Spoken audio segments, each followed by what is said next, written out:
Hello बच्चों। आज का जो चैप्टर है वो नाइन्थ क्लास का चैप्टर नंबर 8 है। इससे पहले हम बहुत सारी चीज़ें पढ़ चुके हैं मैटर के बारे में, एटम्स के बारे में और चीज़ों के बारे में। पर इसमें आप एटम से रिलेटेड और डीप चीज़ें समझोगे। एटम को समझोगे, एटम्स के अंदर क्या पार्टिकल्स होते हैं और पार्टिकल्स कितने प्रकार के पार्टिकल्स होते हैं ये सब समझोगे। एटम का साइज क्या होता है, शेप क्या होता है, बहुत सारी चीज़ें इसमें आपको देखने को मिलेगी। जो मॉडर्न फिजिक्स है, वर्तमान विज्ञान है, वो सिर्फ एटम तक जानता है। एटम से आगे जो चीजें हैं वो उन चीजों को नहीं जानता जो वैदिक विज्ञान समझता है। उनको बहुत सारी चीजों का पता नहीं है। वो फेक चीजें बता के इस विज्ञान को लॉजिक के थ्रू चला रहे हैं। सत्य जो है वो सिर्फ वैदिक विज्ञान जानता है और वो अपने तथ्यों को प्रकट कर रहा है वेदों के द्वारा। वेद क्या है? अणुओं में जो कंपन होते हैं उससे जो साउंड निकलता है वही क्या है? वेद है। ये सृष्टि, ये सब कुछ प्रकृति में जो भी कुछ बना हुआ है वो किससे बना हुआ? वेद से बना हुआ है।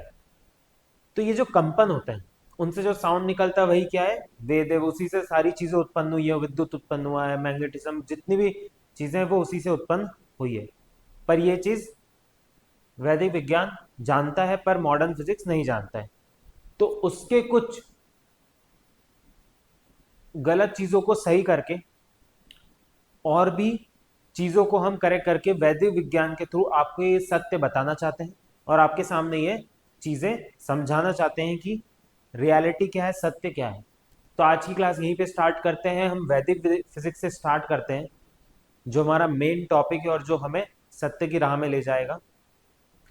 तो आइए इस क्लास को स्टार्ट करते हैं। तो आज का जो चैप्टर है वो है एक यात्रा परमाणु के भीतर। मतलब एटम के अंदर की जर्नी हमें देखनी है। अब एटम के अंदर क्या क्या पार्टिकल्स होते हैं, है ना, क्या होता है एटम्स के अंदर, ये सब हम देखेंगे। पर उससे पहले हम देखते हैं कि हमें वैदिक विज्ञान क्या समझा रहा है।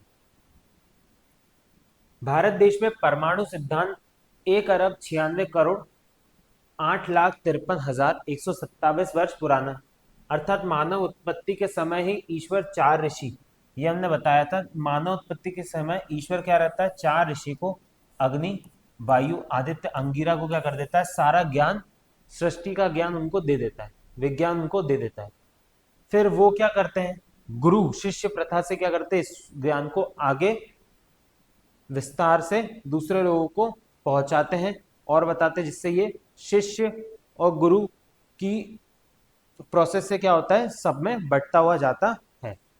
फिर यही ज्ञान श्रुति माध्यम के गुरु शिष्य परंपरा के साथ हम तक पहुंचता है। आज से करीब 5200 वर्ष महाभारत के समय महर्षि वेद व्यास जी ने वेद में लिखित के में प्रस्तुत किया। उसमें पहले तक यह ज्ञान श्रुति में यही उपलब्ध था। आज भी वेद पाठी ब्राह्मणों को वेद कंठस्थ याद रहते हैं। अब आजकल के जो ब्राह्मण, मतलब पहले के जो ब्राह्मण थे, उनको क्या वेद कंठस्थ मतलब मुंह जबानी याद थे। अब सृष्टि निर्माण कैसे हुए? सृष्टि निर्माण के लिए जब प्रकृति के अति सूक्ष्म अणु अलग अलग तरह से गति करते हैं। देखो, सबसे पहले क्या है? ये आकाश रूप, अवकाश रूप आकाश है। इसमें जो अणु है वो क्या है? पहले ठहरे हुए। फिर ईश्वर इसमें क्या करता है? ओम रश्मि द्वारा इसमें क्या कराता है? गति कराता है। अपनी अपनी शक्ति, थोड़ी शक्ति देता है इनको और इनको क्या कराता है? अणुओं वित्त को गति कराता है। तब उनसे संस्कृत की वर्णमाला के अनुसार 63 तरह की ध्वनि निकलती है। कितने तरह की ध्वनि निकलती है? 63 तरह की ध्वनि निकलती है। इन वेद ध्वनियों को कोई भी ऋषि समाधि अवस्था में सुन सकता है। इनको सिर्फ कौन सुन सकता है? जो समाधि अवस्था में है। समाधि अवस्था में कौन होता है? जो अष्टांग योग का पालन करता है और जान सकता है। तो समझ गए कि सृष्टि की उत्पत्ति कैसे हुई। हमारा परमाणु सापेक्ष है। पहला परमाणु तो प्रकृति का ही है, जिसमें कोई द्रव्यमान, कोई ऊर्जा नहीं है। क्या है? कोई द्रव्यमान और कोई ऊर्जा नहीं है। जो नित्य सनातन अवकाश रूप आकाश में भरा हुआ रहता है। मतलब क्या? वो पूरे आकाश में क्या है? फैला हुआ है। अवकाश रूप आकाश में इसी से सृष्टि बनी हुई है। सृष्टि का निर्माण, दूसरा परमाणु काल है। अब जब अणु में गति होती है तो सत और रज दो गुण व्यक्त हो जाके क्या बनता है, काल की उत्पत्ति होती है। तीसरा परमाणु महत है। देखो पहला क्या है, पहला हमें पता है अवकाश रूप आकाश में जितने भी अणु है। दूसरा क्या है, काल। फिर उसके बाद महत, फिर अहंकार की 10 इंद्रिय, ये सब क्या है, ये सब क्या है, हमारे पदार्थ है। पहले चार प्रकृति, प्रकृति के एक जैसे अंधकार गुण वाले अनंत अणु का समूह। प्रकृति क्या है, प्रकृति एक जैसे अंधकार गुण वाले, मतलब एक जैसे अणु अंधकार गुण वाले अनंत अणुओं का समूह। कितने समूहों का समूह, मतलब सबकी जो प्रॉपर्टी वो सेम है, गुण क्या है, सेम है। अनंत अणुओं का समूह। सृष्टि के मूल पदार्थ, मूल प्रकृति के स्थूल पदार्थों के चरण। आओ अब हम अति सूक्ष्म क्रम से लेकर स्थूल पदार्थ के बारे में जानते हैं, मतलब सबसे सूक्ष्म पदार्थ से लेकर सबसे स्थूल पदार्थ के बारे में जानते हैं, जैसा हमारे ऋषियों ने बताया। तो सबसे पहला क्या है, प्रकृति। जब तक हम मूल प्रकृति को नहीं जानेंगे तब तक ना ही ईश्वर को जान पाएंगे और ना ही इस ब्रह्मांड को जान पाएंगे। मतलब अगर हमें इस सृष्टि को जानना है, ईश्वर को जानना है ना, तो हमें क्या जानना पड़ेगा, पहले प्रकृति को समझना पड़ेगा। जितनी भी चीजें वो किसके अंदर बनती है, प्रकृति के अंदर क्रिएट होती है। प्रकृति के अंदर जितनी भी चीजें हैं वो प्रोसेस होती है, उसी में सृष्टि बनती है, ये सब प्रोसेस होता है। वे अनुसार प्रकृति के गुण। अब प्रकृति के गुण क्या है, हम पहले भी ये देख चुके हैं दूसरी वीडियोस में, पर इसमें और देखेंगे। प्रकृति के गुण है, यह सब जगत सृष्टि से पहले अंधकार में आवृत रात्रि रूप में जानने के अयोग्य आकाश रूप सब जगत तथा तुच्छ अर्थात अनंत परमेश्वर के समूह एक देशी आच्छादित है। अर्थात पश्चात परमेश्वर ने अपने सामर्थ्य के कारण रूप ये कार्य रूप किया। महर्षि दयानंद सत्यार्थ प्रकाश अष्टम समूलास। हमने ये कथन कहाँ से लिया है, वेदों के द्वारा। जो महर्षि जो दयानंद जिन्होंने लिखा सत्यार्थ प्रकाश, वहां से ये हमने कथन लिया है। मनु महाराज ने मनु स्मृति में प्रतिकृति के गुण कहा है। क्या कहा है, यह सब दृश्यमान जगत सृष्टि उत्पत्ति से पूर्व प्रलय काल में तम अर्थात मूल प्रकृति रूप में एक अंधकार में आच्छादित था। पहले क्या था, एक अंधकार रूप में था। क्या था, एक अंधकार रूप में था। स्पष्ट प्रकट रूप में जाना जाने योग्य कुछ नहीं था। सृष्टि का कोई लक्षण चिन्ह उस समय नहीं था, मतलब उस समय सृष्टि वृष्टि कुछ नहीं बनी थी। सिर्फ अवकाश रूप आकाश में क्या था, अंधकार फैला हुआ था। ना कुछ अनुमान करने योग्य था, सब कुछ अज्ञात था। मानो सब कुछ सोया पड़ा है। मतलब क्या है, सब अणु क्या है, सोए पड़े हैं। सब क्या है, रेस्ट पोजिशन में सोए पड़े हैं।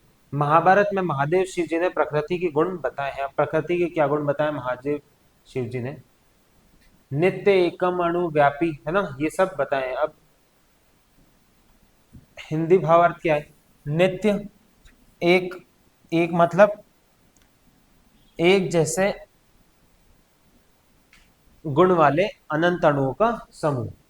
अणु व्यापी क्रियाहीन अहेतु अग्रा अव्यय मूल प्रधान, ये क्या है, प्रकृति के गुण है।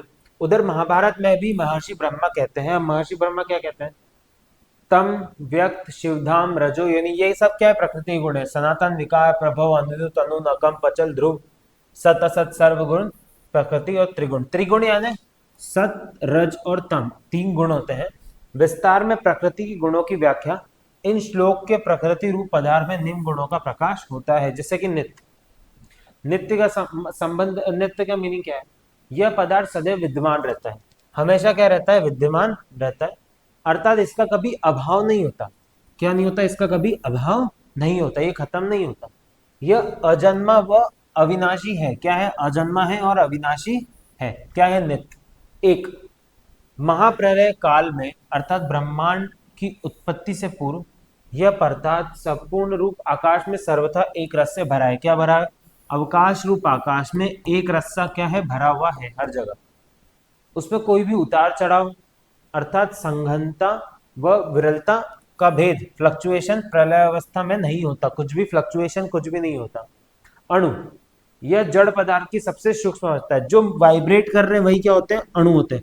सबसे छोटा पार्टिकल कहो, क्या कहो, ये क्या है, सबसे छोटा क्या होता है, अणु। इससे सूक्ष्म जड़ पदार्थ इस अवस्था की कल्पना भी नहीं की जा सकती, मतलब इससे सूक्ष्म कोई भी पदार्थ नहीं होता है। फिर व्यापी, यह पदार्थ संपूर्ण आकाश रूप अवकाश में व्याप्त रहता है, मतलब क्या रहता है, प्रेजेंट रहता है, कहीं भी अवकाश नहीं रहता। व्यापी मतलब कहीं भी अवकाश नहीं रहता, इसका हर जगह प्रेजेंट है। क्रियाहीन, महाप्रलय अवस्था में यह पदार्थ पूर्ण निष्क्रिय होता है। ठीक है, ये क्या रहता है, निष्क्रिय रहता है। कब, महाप्रलय की अवस्था में, मतलब इनएक्टिव रहता है, अहेतुक। इस पदार्थ का कोई भी कारण नहीं होता। क्या है, इसका अहेतुक का कोई कारण नहीं है। इसका तात्पर्य यह है कि यह पदार्थ ईश्वरीय द्वारा निर्मित नहीं है। यह पदार्थ क्या ईश्वर के द्वारा निर्मित नहीं किया गया है, बल्कि स्वयंभू रूप होता है। सृष्टि का हेतु ईश्वर इसे प्रेरित व विकृत अवश्य करता है, परंतु इसे बनाता नहीं है। इसे वो बनाता नहीं है, इसे क्या करता है, डेवलप करता है, ठीक है, पर इसे बनाता नहीं है। अग्रह, अग्रह यानी क्या होता है, यह पदार्थ की वह स्थिति जिसे किसी इंद्रिय या साधनों से कभी जाना नहीं या ग्रहण नहीं किया जा सकता। इसे क्या नहीं किया जा सकता है, इंद्रियों से जाना नहीं जा सकता और ग्रहण भी नहीं किया जा सकता है। अव्यक्त, अव्यक्त मतलब क्या होता है, इसे किसी प्रकार से व्यक्त नहीं किया जाता। व्यक्त क्या होता है, व्यक्त मतलब ये होता है, व्यक्त जो जन्म लेता है, वृद्धि करता है और फिर पुराना होता है, उसे क्या कहते हैं, और नष्ट हो जाता है, उसे क्या कहते हैं, व्यक्त कहते हैं। पर जो जिसका ना जन्म हो, न वृद्धि हो, ना पुराना होता है और ना नष्ट होता है, उसे क्या कहा जाता है, अव्यक्त कहा जाता है। मतलब व्यक्त क्या है, अव्यक्त का अपोजिट है। मूल, इस सृष्टि में जो भी जड़ पदार्थ विद्यमान है, मतलब जितने भी जड़ पदार्थ, जितने भी विद्यमान था वह होगा, उस सबकी उत्पत्ति का मूल उत्पादन कारण यही पदार्थ होगा। मतलब सबकी मूल उत्पत्ति का कारण क्या होगा, यही पदार्थ होगा। प्रधान, यह सूक्ष्मतम पदार्थ संपूर्ण जड़ पदार्थ का अच्छी प्रकार धारण व पोषण करने वाला है। क्या करता है, ये अच्छी तरह धारण करता है और पोषण करता है। यह बात पृथक है कि ईश्वर तत्व इस पदार्थ को भी धारण करता है, मतलब ये भी ईश्वर का ही, ईश्वर इसको भी धारण करता है, पर ये योनि, यह पदार्थ जहां सबकी उत्पत्ति का कारण है, वही यह पदार्थ सबका निवास व उत्पत्ति स्थान भी है। क्या है, निवास व उत्पत्ति स्थान। संपूर्ण सृष्टि इसी पदार्थ से बनी है एवं इसी से उत्पन्न हुई है। मतलब जितनी भी सृष्टि है वो किससे उत्पन्न हुई है, योनि से उत्पन्न हुई है। अव्यय, यह पदार्थ कभी क्षीण व न्यून नहीं होता, मतलब कभी क्षीण खत्म नहीं होता। ये अव्यय है ना, कभी खत्म नहीं होता। अर्थात ये पदार्थ सृष्टि व प्रलय सभी अवस्था में सदा सदैव संरक्षित रहता है, मतलब हमेशा प्रेजेंट रहता है, भले ही वो सृष्टि की प्रलय अवस्था हो, है ना। तम, यह पदार्थ ऐसे अंधकार रूप में विद्वान होता है, वैसा अंधकार अन्य किसी अवस्था में नहीं हो सकता। तम मतलब अंधकार रूप में विद्वान रहता है ना, डार्कनेस कह सकते हो आप। व्यक्त, व्यक्त मैं बता चुका हूं। यहाँ व्यक्त, अव्यक्त प्रकृति का व्यक्त विशेषण हमारी दृष्टि में यह संकेत दे रहा है कि सत, रज और तमस, इन तीनों गुणों में से सत रज का तो कोई लक्षण महाप्रलय में विद्यमान नहीं होता, किंतु तमस गुण का एक लक्षण अंधकार अवश्य व्यक्त होता है। सर्वतः अव्यक्त कही जाने वाली प्रकृति का व्यक्त विशेष इस कारण बदलाया गया है। अब शिवधाम, शिवधाम यानी इससे संकेत मिलता है कि यह सूक्ष्म पदार्थ सोया हुआ है, सस होता है। यह पदार्थ प्रत्येक जड़ पदार्थ का धाम है। क्या है, धाम है, अर्थात सभी पदार्थ इसी में रहते हैं। क्या है, ये उसका धाम है।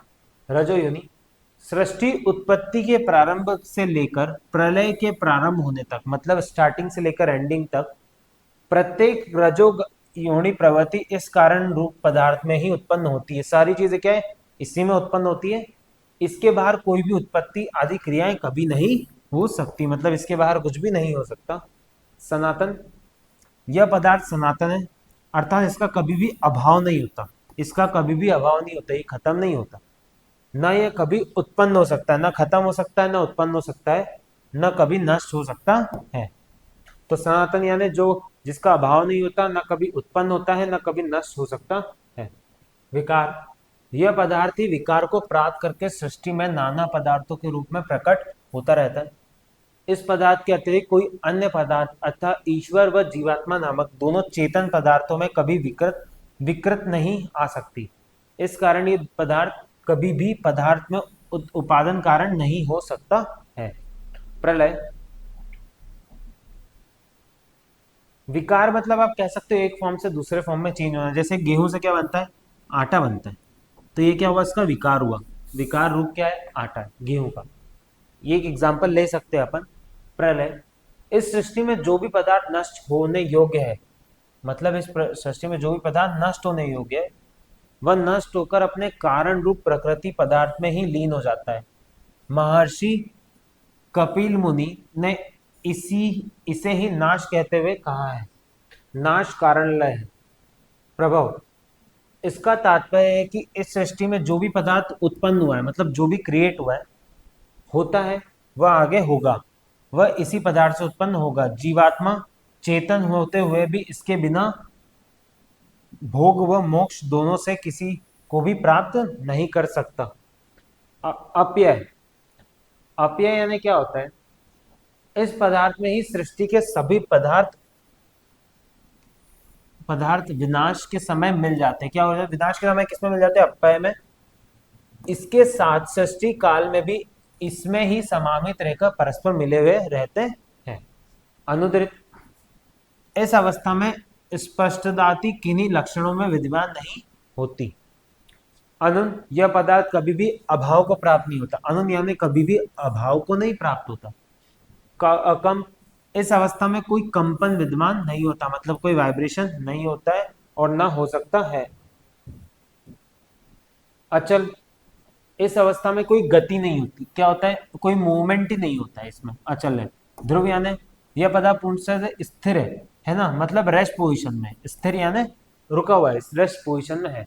सत असत सत असत क्या होता है, यह पदार्थ सदैव सत्तावन होते हुए भी प्रलय काल सत असत यानी यह पदार्थ सदैव सत्तावान होते हुए भी प्रलय काल में अर्थात प्रकृति रूप में सदैव अविद्यमान के समान होता है। मतलब ये है, पर ये इतना सूक्ष्म है ना, ये बहुत ज्यादा सूक्ष्म है। सर्व यह पदार्थ सृष्टि निर्माण पूर्ण ही होता है, मतलब ये खुद में कंप्लीट होता है, अर्थात इसके अतिरिक्त अन्य किसी उपादान पदार्थ की आवश्यकता नहीं होती। इसके अलावा किसी की आवश्यकता नहीं होती। त्रिगुण यह पदार्थ सत रज और तम गुणों की साम्य अवस्था के रूप में होता है। मतलब किस रूप में होता है, त्रिगुण यानी सतरजतम जो गुण होते हैं प्रकृति। यह पदार्थ का स्वाभाविक अवस्था होती है, जिसे हम पूर्व में दर्शा चुके हैं। प्रकृति में 63 अक्षर संस्कृत की वर्णमाला अ से लेकर ह तक साम्य अवस्था में व्यापक रूप में भरे रहते हैं। अक्षर उनको कहते हैं जिनका कभी क्षरण नहीं होता। अक्षर किसको कहते हैं, जिनका कभी क्षरण नहीं होता, है ना। तो ये क्या है, ये प्रकृति कितने गुण है, 30 गुण है, जो प्रकृति को डिफाइन करते हैं कि प्रकृति है क्या, उसमें क्या क्या होता है, उनके गुण क्या क्या है। इस प्रकार यह प्रकृति प्रलय अवस्था में निम्नलिखित स्वरूप वाला होता है। अब पदार्थ का आयतन अनंत होता है। इसमें क्या होता है, पदार्थ का आयतन क्या है, अनंत। पदार्थ का द्रव्यमान क्या होता है, शून्य होता है। शीतलता अनंत परिमाण में होती है। शीतलता क्या होती है, अत्यंत ठंडी। घनत्व शून्य होता है। क्या होता है, घनत्व शून्य। किसी भी प्रकार के बल अथवा क्रियाएं पूर्णतः अविद्यमान होती है। इससे वह पदार्थ पूर्णतः शांत एवं अतंत आयतन में पूर्णतः एक रस होकर भरा रहता है। क्या रहता है, बहुत ठंडा रहता है, एक ही रस में होता है। वह न कण रूप में, न तरंग रूप में, न स्पेस रूप में और न स्ट्रिंग रूप में होता है। वो इनमें से किसी रूप में नहीं होता है। जबकि आधुनिक विज्ञान क्या कहता है, वैदिक विज्ञान तो इस चीज को प्रूफ के साथ समझा रहा है, पर अब आधुनिक विज्ञान क्या कह रहा है, इस प्रकार वह सर्वथा अनिर्वचनीय अलक्षण अज्ञेय अप्रत्यज्ञ अवस्था में होता है। वैदिक विज्ञान का मूल पदार्थ वर्तमान विज्ञान बिग बैंग सिद्धांत की प्रारंभिक अवस्था से प्राय विपरीत है। मतलब वैदिक विज्ञान जो सृष्टि उसकी उत्पत्ति अलग तरीके से बता रहा है, जो कि सत्य कथन है, जो वेदों में लिखा है। और जो मॉडर्न फिजिक्स बता रहा है वो गलत बता रहा है, वो बिग बैंग से बता रहा है, जो कि क्या है, पूरा गलत है। सामान्यतः यह अवश्य है कि वर्तमान विज्ञान भी 0 समय से 10 की घात -43 सेकंड तक सामान्य समयांतराल में पदार्थ की अवस्था को अनिर्वचनीय व अग्रेय मानता है, मतलब उसकी उत्पत्ति नहीं होती। उसकी दृष्टि में ये अवस्था का प्रादुर्भाव प्लांक समय पर ही होता है, पुनरुक्ति अज्ञेय अवस्था में कल्पित। शून्य क्या है, आयतन को शून्य कर दिया, ताप को अनंत अनंत ताप कर दिया, इनफाइनाइट टेम्परेचर कर दिया, अनंत ऊर्जा कर दी, अनंत द्रव्यमान भी कर दिया, मतलब इनफाइनाइट मास कर दिया। अनंत घनत्व की धारणाएं वैदिक विज्ञान की धारणाओं के साथ साथ सामान्य युक्तियों के भी सर्वथा विपरीत है। तो मॉडर्न फिजिक्स क्या गलत चीजें बता रहा है।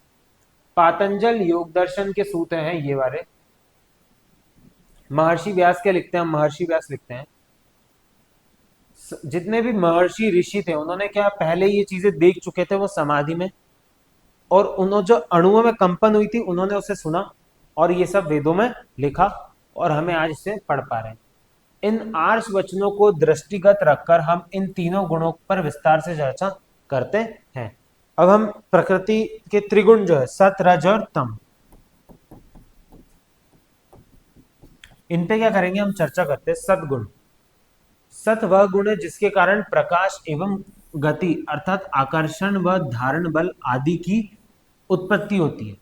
किसकी उत्पत्ति होती है, प्रकाश की, ब्राइटनेस की, आकर्षण की, अट्रैक्शन, धारण बल यानी धारण करना आदि की उत्पत्ति होती है। किसी पदार्थ का हल्कापन भी इसी सत्व गुण की ही देन है।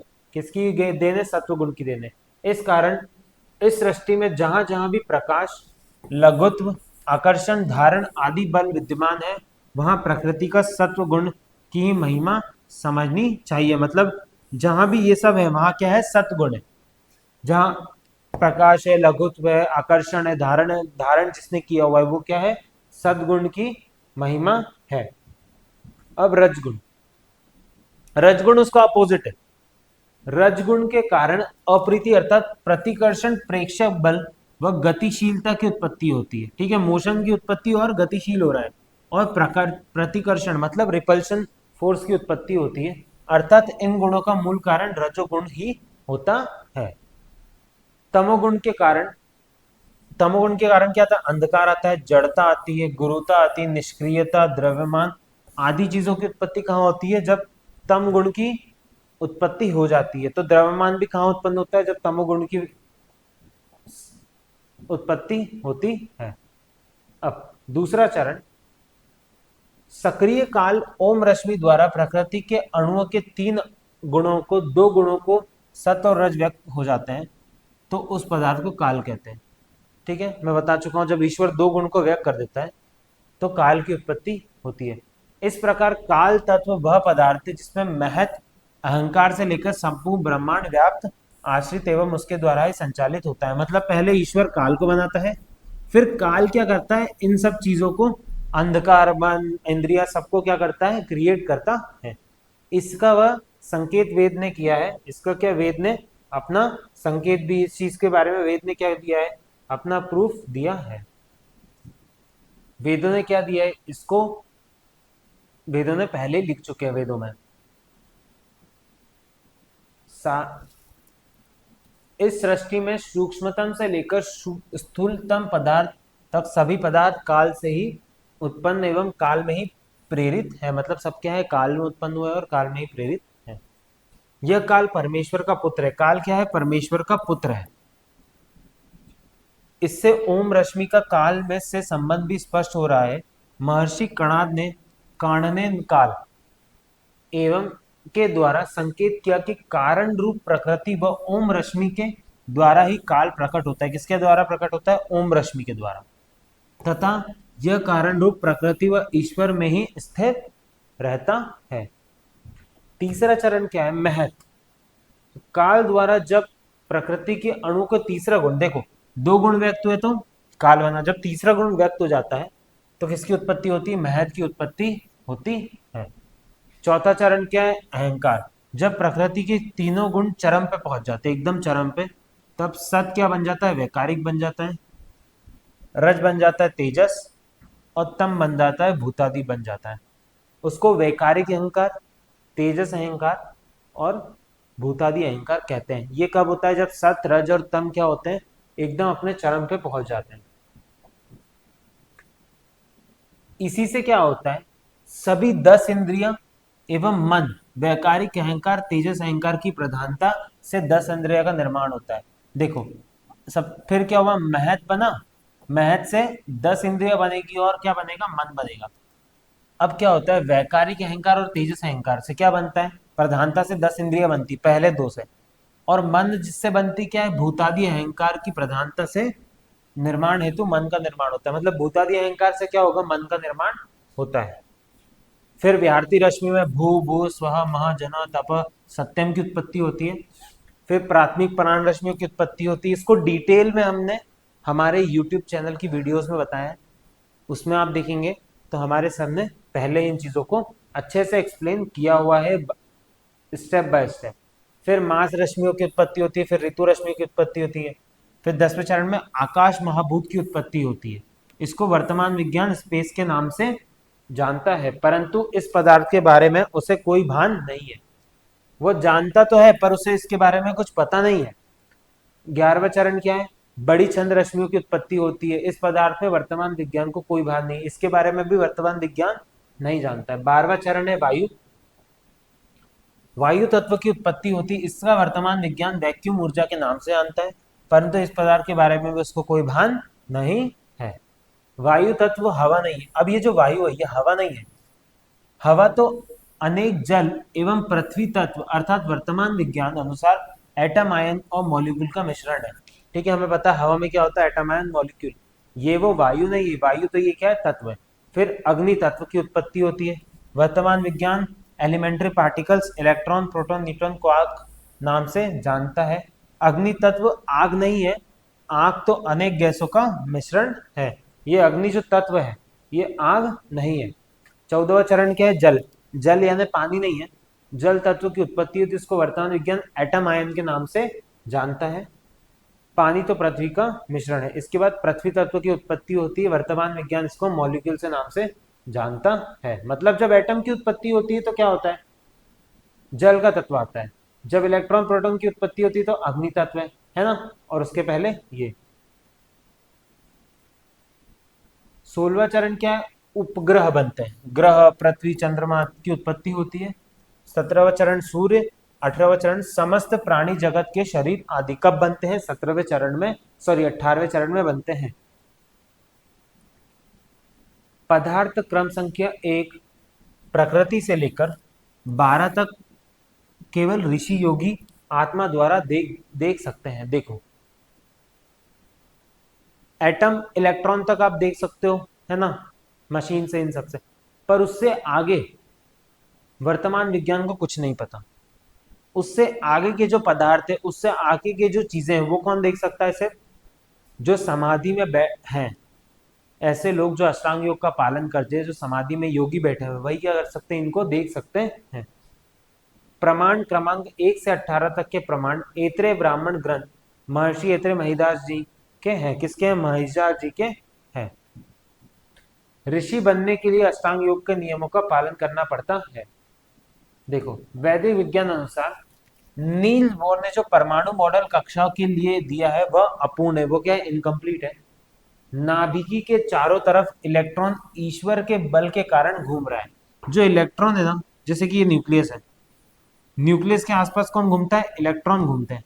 तो इलेक्ट्रॉन किसके बल के कारण घूम रहे हैं? ईश्वर के बल के कारण घूम रहे हैं। मैं पहले ही बता चुका हूं कि जितना भी बल है वो किसका है? ईश्वर का है। परमाणु यौगिक आदि का निर्माण ईश्वर ही अपने बल के न्याय पूर्वक कर रहा है। इनका जब निर्माण किसने करा है? ईश्वर ने करा है। मतलब बल किसका है? ईश्वर का है। किसी भी चीज को अगर किसी ने धारण करके रखा है तो वो ईश्वर का बल है, ना कि कोई अलग। ईश्वर सच्चिदानंद स्वरूप निराकार, निराकार है, सर्वशक्तिमान है, न्यायकारी है, दयालु, अजन्मय। ये किसके? ईश्वर के गुण है। अनंत निर्विकार है, अनादि है, अनुपम है, सर्वाधार है, सर्वेश्वर है, सर्वव्यापक है, सर्वनियंता, सर्वंतर्यामी, अजर अमर अभय नित्य पवित्र।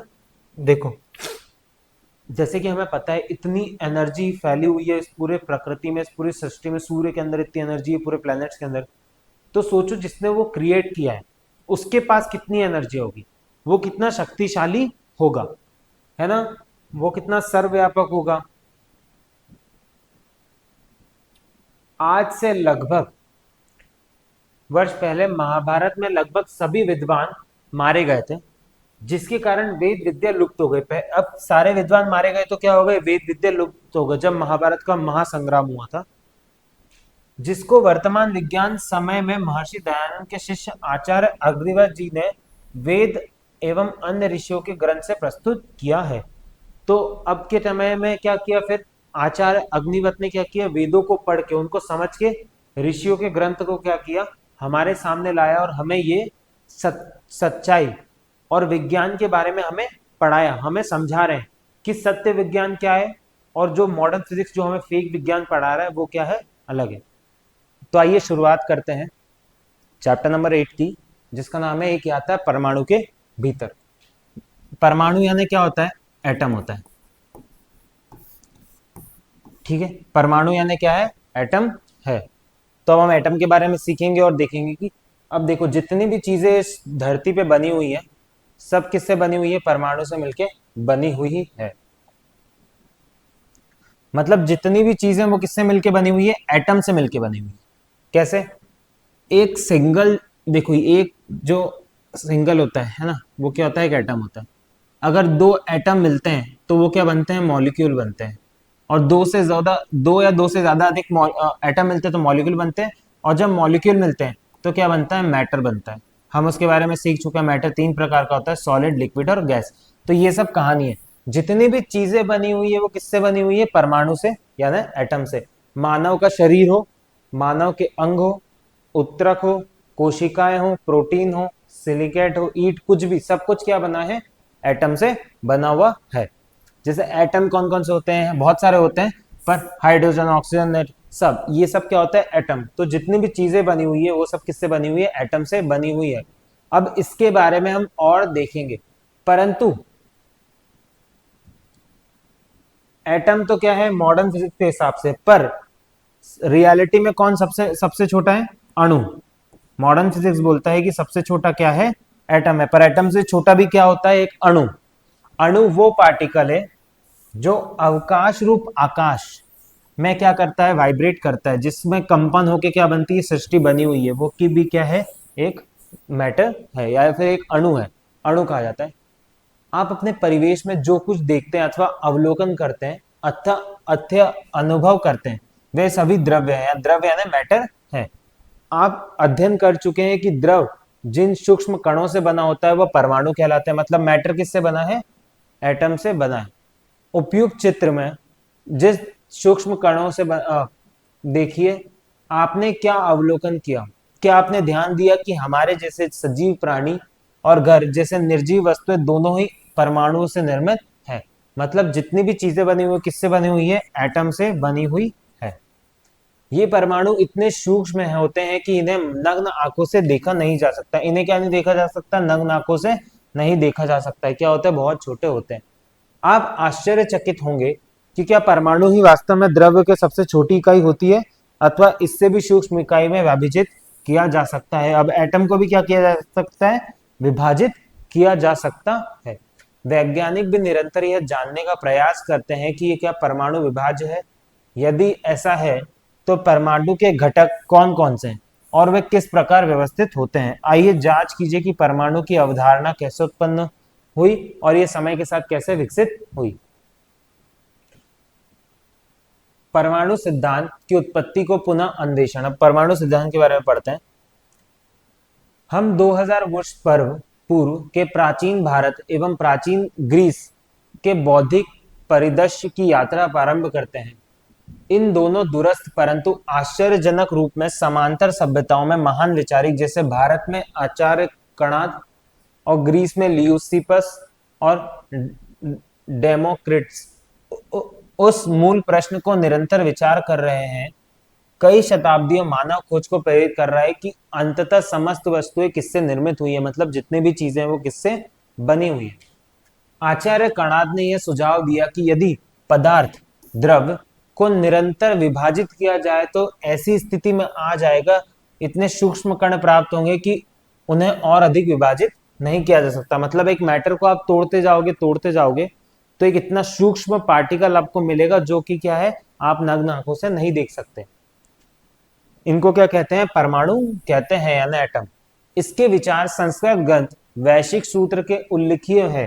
परमाणु अत्यंत सूक्ष्म कण है और इसे हमारी इंद्रियों द्वारा अनुभव नहीं कर सकता। परमाणु संयोजित होकर द्रव एवं त्रय, 3 परमाणु का समूह और 2 परमाणु का समूह इत्यादि बनाते हैं। इन्हीं संयोजन को संपूर्ण भौतिक ब्रह्मांड में पदार्थ, यद्यपि दिया गया विवरण यह निर्दिष्ट करता है कि विभिन्न पदार्थों का निर्माण परमाणु के संयोजन के अनुपात से हुआ है। मतलब जितनी भी चीजें बनी है वो एटम्स के कॉम्बिनेशन से बनी हुई है। अब ग्रीक दार्शनिक ल्यूपिसन एवं डेमोक्रिट्स ने भी ऐसा विचार प्रस्तावित किया। इन्होंने इस अविभाज्य कणों को एटम्स, क्या नाम दिया, एटम्स नाम दिया है। क्या नाम दिया है, एटम्स दिया है ना। क्या कहा गया है, एटम्स कहा गया है। आपको यह स्मरण रखना चाहिए कि परमाणु की अवधारणा की उत्पत्ति काल्पनिक विचार में हुई थी, ना कि प्रायोगिक अवलोकन से। क्या हुई थी, काल्पनिक विचार हुआ था इनमें, उन्होंने मन ऐसे इमेजिनेशन करा था। अनेक शताब्दी पश्चात 1808 में जॉन डाल्टन ने अपने परमाणु सिद्धांत प्रस्तुत किए।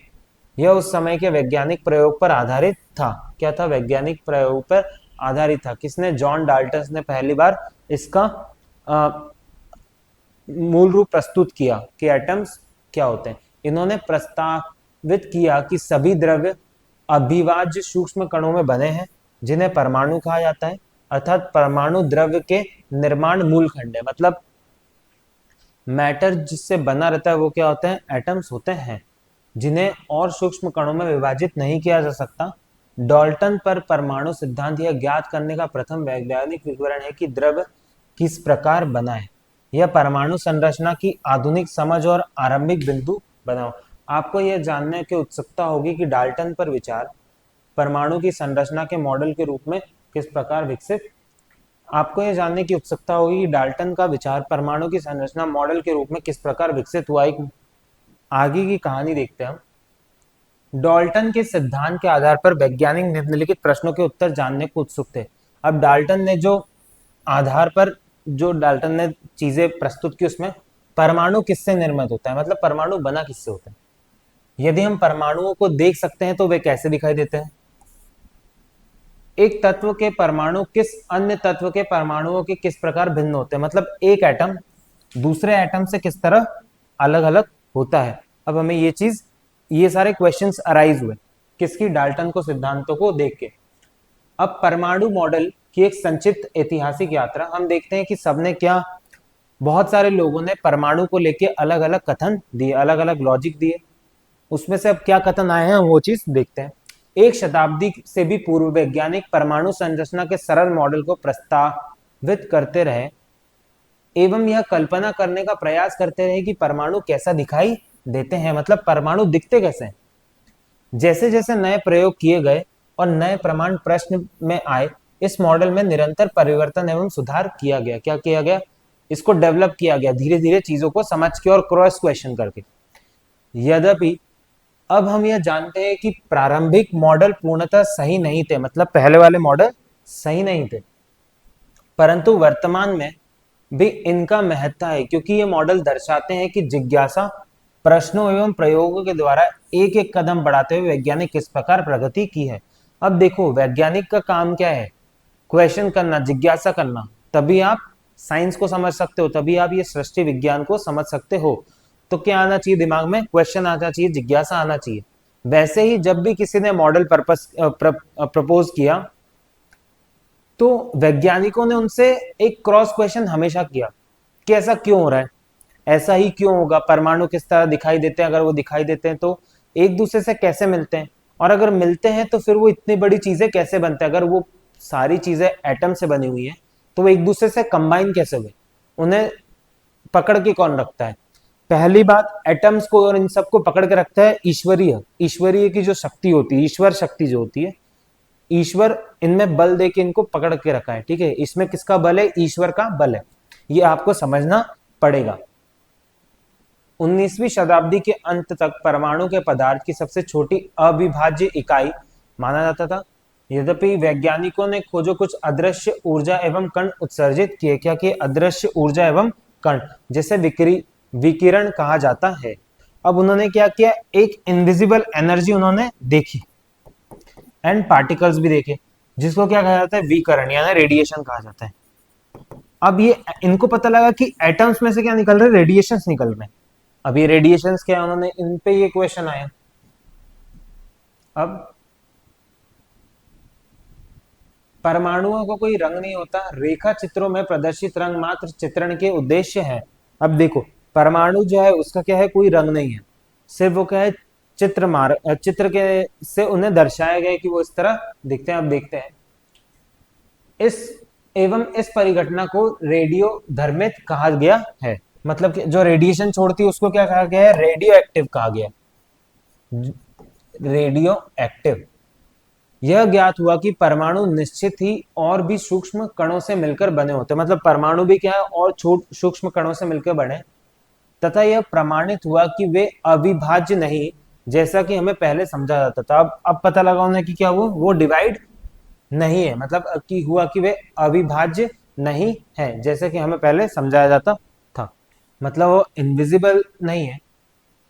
वर्ष 1857 में जे थॉमसन ने अति निम्न दाब पर गैसों के विद्युत धारा के चालक का अध्ययन किया। मतलब बहुत लो प्रेशर पे उसने क्या किया? गैसों पे विद्युत इलेक्ट्रिसिटी फ्लो हो रही थी, तो इसका अध्ययन किया। उन्होंने एक कांच की नलिका का उपयोग किया, उसमें उच्च वोल्टेज पर विद्युत धारा की प्रवाहित की। क्या किया? एक कांच की बोली, ठीक है, होलो ट्यूब, और इस पे क्या किया? एक विद्युत धारा प्रवाहित की। क्या किया? विद्युत धारा प्रवाहित की। उन्होंने देखा कि किरणें कैथोड से एनोड यानी धनावेशित इलेक्ट्रोड की ओर गमन कर रही है। मतलब इलेक्ट्रिसिटी नो नेगेटिव से लेके पॉजिटिव की ओर क्या कर रही है? फ्लो कर रही है। इन्हें कैथोड किरणें भी कहा जाता है, यानी क्या कहा जाता है? इन्हें कैथोड रे कहा जाता है। अब उसको पता लगा कि क्या दौड़ रही है? अलग से किरणें निकल रही है इधर सीधे, है ना, इस तरह चित्र में दिखाया जा रहा है। विद्युत एवं चुंबकीय क्षेत्र में इन कैथोड किरणों पर किए गए अध्ययन के आधार पर वे निष्कर्ष पे पहुंच गए कि किरणें ऋणावेशित कणों जिनके द्वारा द्रव्यमान परमाणु के द्रव्यमान से बहुत कम है। मतलब उसने क्या करा? मैग्नेटिक फील्ड और इलेक्ट्रिक फील्ड में पढ़ के ये कैथोड रेस निकाली। तब उसको समझ में आया कि एटम से भी छोटे कुछ हैं, जिनका मास क्या है? बहुत एटम से भी छोटा है, जिनका द्रव्यमान परमाणु द्रव्यमान से बहुत कम है, की धाराएं हैं। इन कणों को बाद में इलेक्ट्रॉन कहा गया। क्या कहा गया? इलेक्ट्रॉन कहा गया। मतलब इन्होंने कहा कि इलेक्ट्रॉन से क्या हो रहा है? विद्युत चल रहा है। जो विद्युत है उसके अंदर क्या होता है? इलेक्ट्रॉन्स होते हैं। इसी कारण क्या होता है? इसी कारण इलेक्ट्रिसिटी फ्लो होती है। परमाणु से उत्सर्जित इन कणों ने यह इंगित किया कि परमाणु और भी सूक्ष्म अपरमाणु कणों में निर्मित होते हैं। मतलब परमाणु और भी जो एटम्स परमाणु है, जो एटम्स है वो भी और भी क्या है? सब एटॉमिक पार्टिकल्स में टूटे हुए हैं, या फिर सब एटम उससे भी छोटे सूक्ष्म पार्टिकल हैं जो उससे क्या है? बहुत हल्के हैं। अब जे थॉमसन कौन थे? का सर्वाधिक उल्लेखनीय कार्य इलेक्ट्रॉन की खोज, जिसे प्रथम अपरमाणु यानी पहला सब एटॉमिक पार्टिकल कण के रूप में पहचाना गया। और ये समस्त परमाणु में विद्यमान होते हैं। मतलब सारे हर जगह क्या होता है? ये अवेलेबल होते हैं। मतलब हर एक एटम में इलेक्ट्रॉन तो होता ही है। इन वर्ष 1906 में गैसों की विद्युत चालकता ने अपने अध्ययन पर भौतिक का नोबेल पुरस्कार प्राप्त हुआ। इनके किसी अनुसंधान से इन्हें इलेक्ट्रॉन की खोज की प्रेरणा की। कैम्ब्रिज की प्रसिद्ध कैविडिश प्रयोगशाला में प्रमुख रूप में इन्होंने अर्नस्ट रदरफोर्ड सहित अनेक वैज्ञानिकों का मार्गदर्शन कर उन्हें प्रेरित किया। ठीक है, इन्होंने क्या किया? बहुत सारे वैज्ञानिकों को प्रेरित किया एक नई खोज करके, और विज्ञान को एक नई डायरेक्शन दी। उन्होंने एटम से भी छोटा एक सब एटॉमिक पार्टिकल फाइंड करके विज्ञान को एक नई दिशा की ओर भेजा। तो इससे यह ज्ञात हुआ कि कैथोड किरणों की प्रकृति कैथोड के पदार्थ एवं कैथोड नली में भरी हुई गैस पर निर्भर नहीं करती। इससे यह प्रमाणित हुआ कि इलेक्ट्रॉन सभी परमाणु के मूल घटक है, मतलब सबके क्या है, सब एटॉमिक पार्टिकल है, प्रत्येक तत्व में उपस्थित होता है, मतलब जहां मैटर है वहां इलेक्ट्रॉन है ही। अब एक इलेक्ट्रॉन पे कितना चार्ज होता है, -1.602 इंटू 10⁻⁻⁻19 कूलाम। कूलाम क्या है, यूनिट है। इसके बारे में आप आगे की क्लासेस में और पढ़ोगे और आपको और यूजफुल होगा, जिसे परिपाटी एवं सुविधा हेतु -1 लिया जाता है। इतना आवेश होता है, ठीक है, और इसे क्या लिया जाता है, -1 लिया जाता। मतलब जब भी आप इलेक्ट्रॉन का चार्ज लिखोगे तो क्या आता है, सामने माइनस आता है, क्योंकि इसमें क्या रहता है, नेगेटिव चार्ज रहता है, तो क्या आता है, माइनस आता है। अब थॉमस पर परमाणु मॉडल, अब देखो थॉमसन ने पढ़ लिया, थॉमसन ने क्या दिया, परमाणु का मॉडल दिया। उसने क्या मॉडल दिया कि जब जे थॉमसन ने शून्य ऋणात्मक कण जिन्हें इलेक्ट्रॉन कहते हैं की खोज की, तो इसके सामने एक पहेली यह थी कि अगर परमाणु उदासीन होते हैं तो इनमें धनात्मक आवेश कहां विद्यमान होता है। मतलब अगर क्या होते हैं एटम्स, अगर क्या होते हैं, न्यूट्रल होते हैं, न्यूट्रल होते हैं अगर एटम्स, तो इनमें धनात्मक जो आवेश होता है ना, पॉजिटिव चार्ज कहां होता है। इसके समाधान हेतु थॉमसन ने प्रस्तावित किया कि परमाणु धनात्मक आवेश का एक गोला होता है। क्या होता है, धनात्मक आवेश का एक गोला। ये पूरे में चार्ज क्या है, धनात्मक आवेश का एक गोला है, और इलेक्ट्रॉन इसके क्या होते हैं, ऐसे ऊपर स्थित होते हैं इस तरह, जैसे कि ये तरबूज में जैसे बीजे होते हैं ना, वैसी तरह अपन क्या कर सकते हैं, उसे इमेजिन कर सकते हैं। थॉमसन ने ऐसा बतलाया। इस मॉडल की तुलना पुडिंग के धसे हुए प्लम्स से की गई, जिसे प्लम पुडिंग मॉडल कहा गया। एक अत्यंत व्यवहारिक उदाहरण तरबूज का लिया जा सकता है, जिसमें लाल गूदा धनात्मक आवेश के बीच है, मतलब ये क्या है, धनात्मक है, और बीच क्या है, ऋणात्मक है, मतलब बीच क्या है, इलेक्ट्रॉन है, और ये जो रेड रेड है ये क्या है, प्रोटॉन है, सॉरी पॉजिटिव चार्ज है। परमाणु में वितरित इलेक्ट्रॉन को प्रदर्शित किया। यह सरल चित्र भले ही बाद में परिवर्तित हो गया, परंतु यह परमाणु में धनात्मक एवं ऋणात्मक के संतुलन को वर्णित करने में प्रथम सार्थक प्रयास था। मतलब एटम को न्यूट्रल करने में ये बहुत ज्यादा इसने पार्ट दिया कि हाँ, धनात्मक और ऋणात्मक दोनों इसमें चार्ज होते हैं, इसीलिए इसको क्या कहा गया, इस तरह ये मॉडल प्रस्तुत किया गया। अब थॉमसन मॉडल का परीक्षण, स्वर्ण परिपर्णिका प्रयोग। अब बहुत फेमस एक्सपेरिमेंट है gold foil experiment. Gold foil experiment Thomson के मॉडल के ऊपर क्या किया गया है, गोल्ड फॉइल एक्सपेरिमेंट किया गया, मतलब उसका टेस्ट करने के लिए। तो गोल्ड फॉइल एक्सपेरिमेंट क्या था, 1911 में गाइगर एवं मॉसडेन जो अर्नस्ट रदरफोर्ड के निर्देशक के कार्य करते थे, ठीक है, अर्नस्ट रदरफोर्ड के निर्देशक में जो कार्य कर रहे थे, ने थॉमसन के परमाणु मॉडल की जांच की। एक स्वर्ग गोल्ड फॉइल प्रयोग नाम से प्रसिद्ध हुआ, मतलब बहुत फेमस एक्सपेरिमेंट है गोल्ड फॉइल। उन्होंने क्या करा, जो थॉमस थे कथन खाए थे, उसको क्या करा, चेक करने के लिए उन्होंने एक एक्सपेरिमेंट किया। इन्होंने स्वर्ण पर्णिका पर अल्फा कणों की संकीर्ण किरण पुंज की बौछार की, मतलब क्या कि एक गोल्ड फॉइल पे अल्फा पार्टिकल फेंके। अल्फा पार्टिकल क्या होता है, पॉजिटिव चार्ज पार्टिकल होते हैं, वो फेंके। अल्फा पार्टिकल को इस तरह अल्फा के रूप में प्रकट किया जाता है, दर्शाया जाता है। कण धनावेशित सूक्ष्म कण होते हैं, मतलब क्या होते हैं, पॉजिटिवली चार्ज होते हैं। अल्फा पार्टिकल यानी पॉजिटिवली चार्ज, जो कुछ रेडियोधर्मी तत्वों से उत्सर्जित होते हैं, मतलब किसी रेडियोधर्मी तत्वों से, मतलब रेडियो एक्टिव एलिमेंट से क्या होता है, वो निकलते हैं। इस अध्याय में आप आगे जानेंगे कि अल्फा कण वास्तव में हीलियम परमाणु का नाभिक है। मतलब क्या है, अल्फा पार्टिकल जो हीलियम परमाणु का क्या है, नाभिक है। क्यों, क्योंकि हीलियम का जो एटम होता है वो दो होता है, और सॉरी चार्ज दो होता है, और इलेक्ट्रॉन और प्रोटॉन उसमें दो दो होते हैं। ये सब चीजें भी आप आगे देखोगे। अब जिसने दो प्रोटॉन और दो न्यूट्रॉन उपस्थित होते हैं, क्या होते हैं, दो प्रोटॉन और दो न्यूट्रॉन होते हैं। थॉमसन मॉडल के अनुसार परमाणु में धनात्मक आवेश समान रूप में वितरित होता है। अब हमें पता है कि थॉमसन मॉडल ने क्या बताया कि हर जगह क्या है, पॉजिटिवली चार्ज और नेगेटिवली चार्ज इस तरह बीजों के रूप में प्रेजेंट है। अतः उन्होंने यह आपेक्ष की थी कि अल्फा कण स्वर्ण पर्णिका के आर पार हो जाएंगे अथवा बहुत कम विक्षेपित होंगे, परंतु उनका उनके लिए आश्चर्यजनक था कि जहां अधिकांश कण विक्षेपित हुए बिना पर्णिका से सीधे निकल गए। क्या हुआ, मैक्सिमम जो अल्फा पार्टिकल थे वो क्या कर गए, सीधे निकल गए। वहीं कुछ बहुत अधिक विक्षेपित हुए मतलब रिफ्लेक्ट हो गए, और कुछ कण तो पुनः लौट आए, मतलब क्या है, टकराए और पुनः लौट आए। इस प्रकार सीधे मार्ग से विक्षेपण को स्कैटरिंग कहा गया। मतलब जो अल्फा पार्टिकल ऐसे पढ़ के इधर उधर जा रहे थे उसे क्या कहा गया, स्कैटरिंग कहा गया। अतः स्वर्ण पर्णिका प्रयोग को अल्फा किरण प्रकीर्ण प्रयोग भी कहा जाता है। मतलब अल्फा रे स्कैटरिंग एक्सपेरिमेंट भी कहा जाता है। तो उस पर क्या हुआ, स्कैटरिंग हुई, मतलब जो पार्टिकल्स थे, जो अल्फा पार्टिकल्स थे वो स्कैटर हुआ, अलग अलग डायरेक्शन में जा रहे। जैसे कुछ पार्टिकल क्या है, सीधे निकल गए, देखो ये सीधे निकल गए, ये सीधे निकल गए।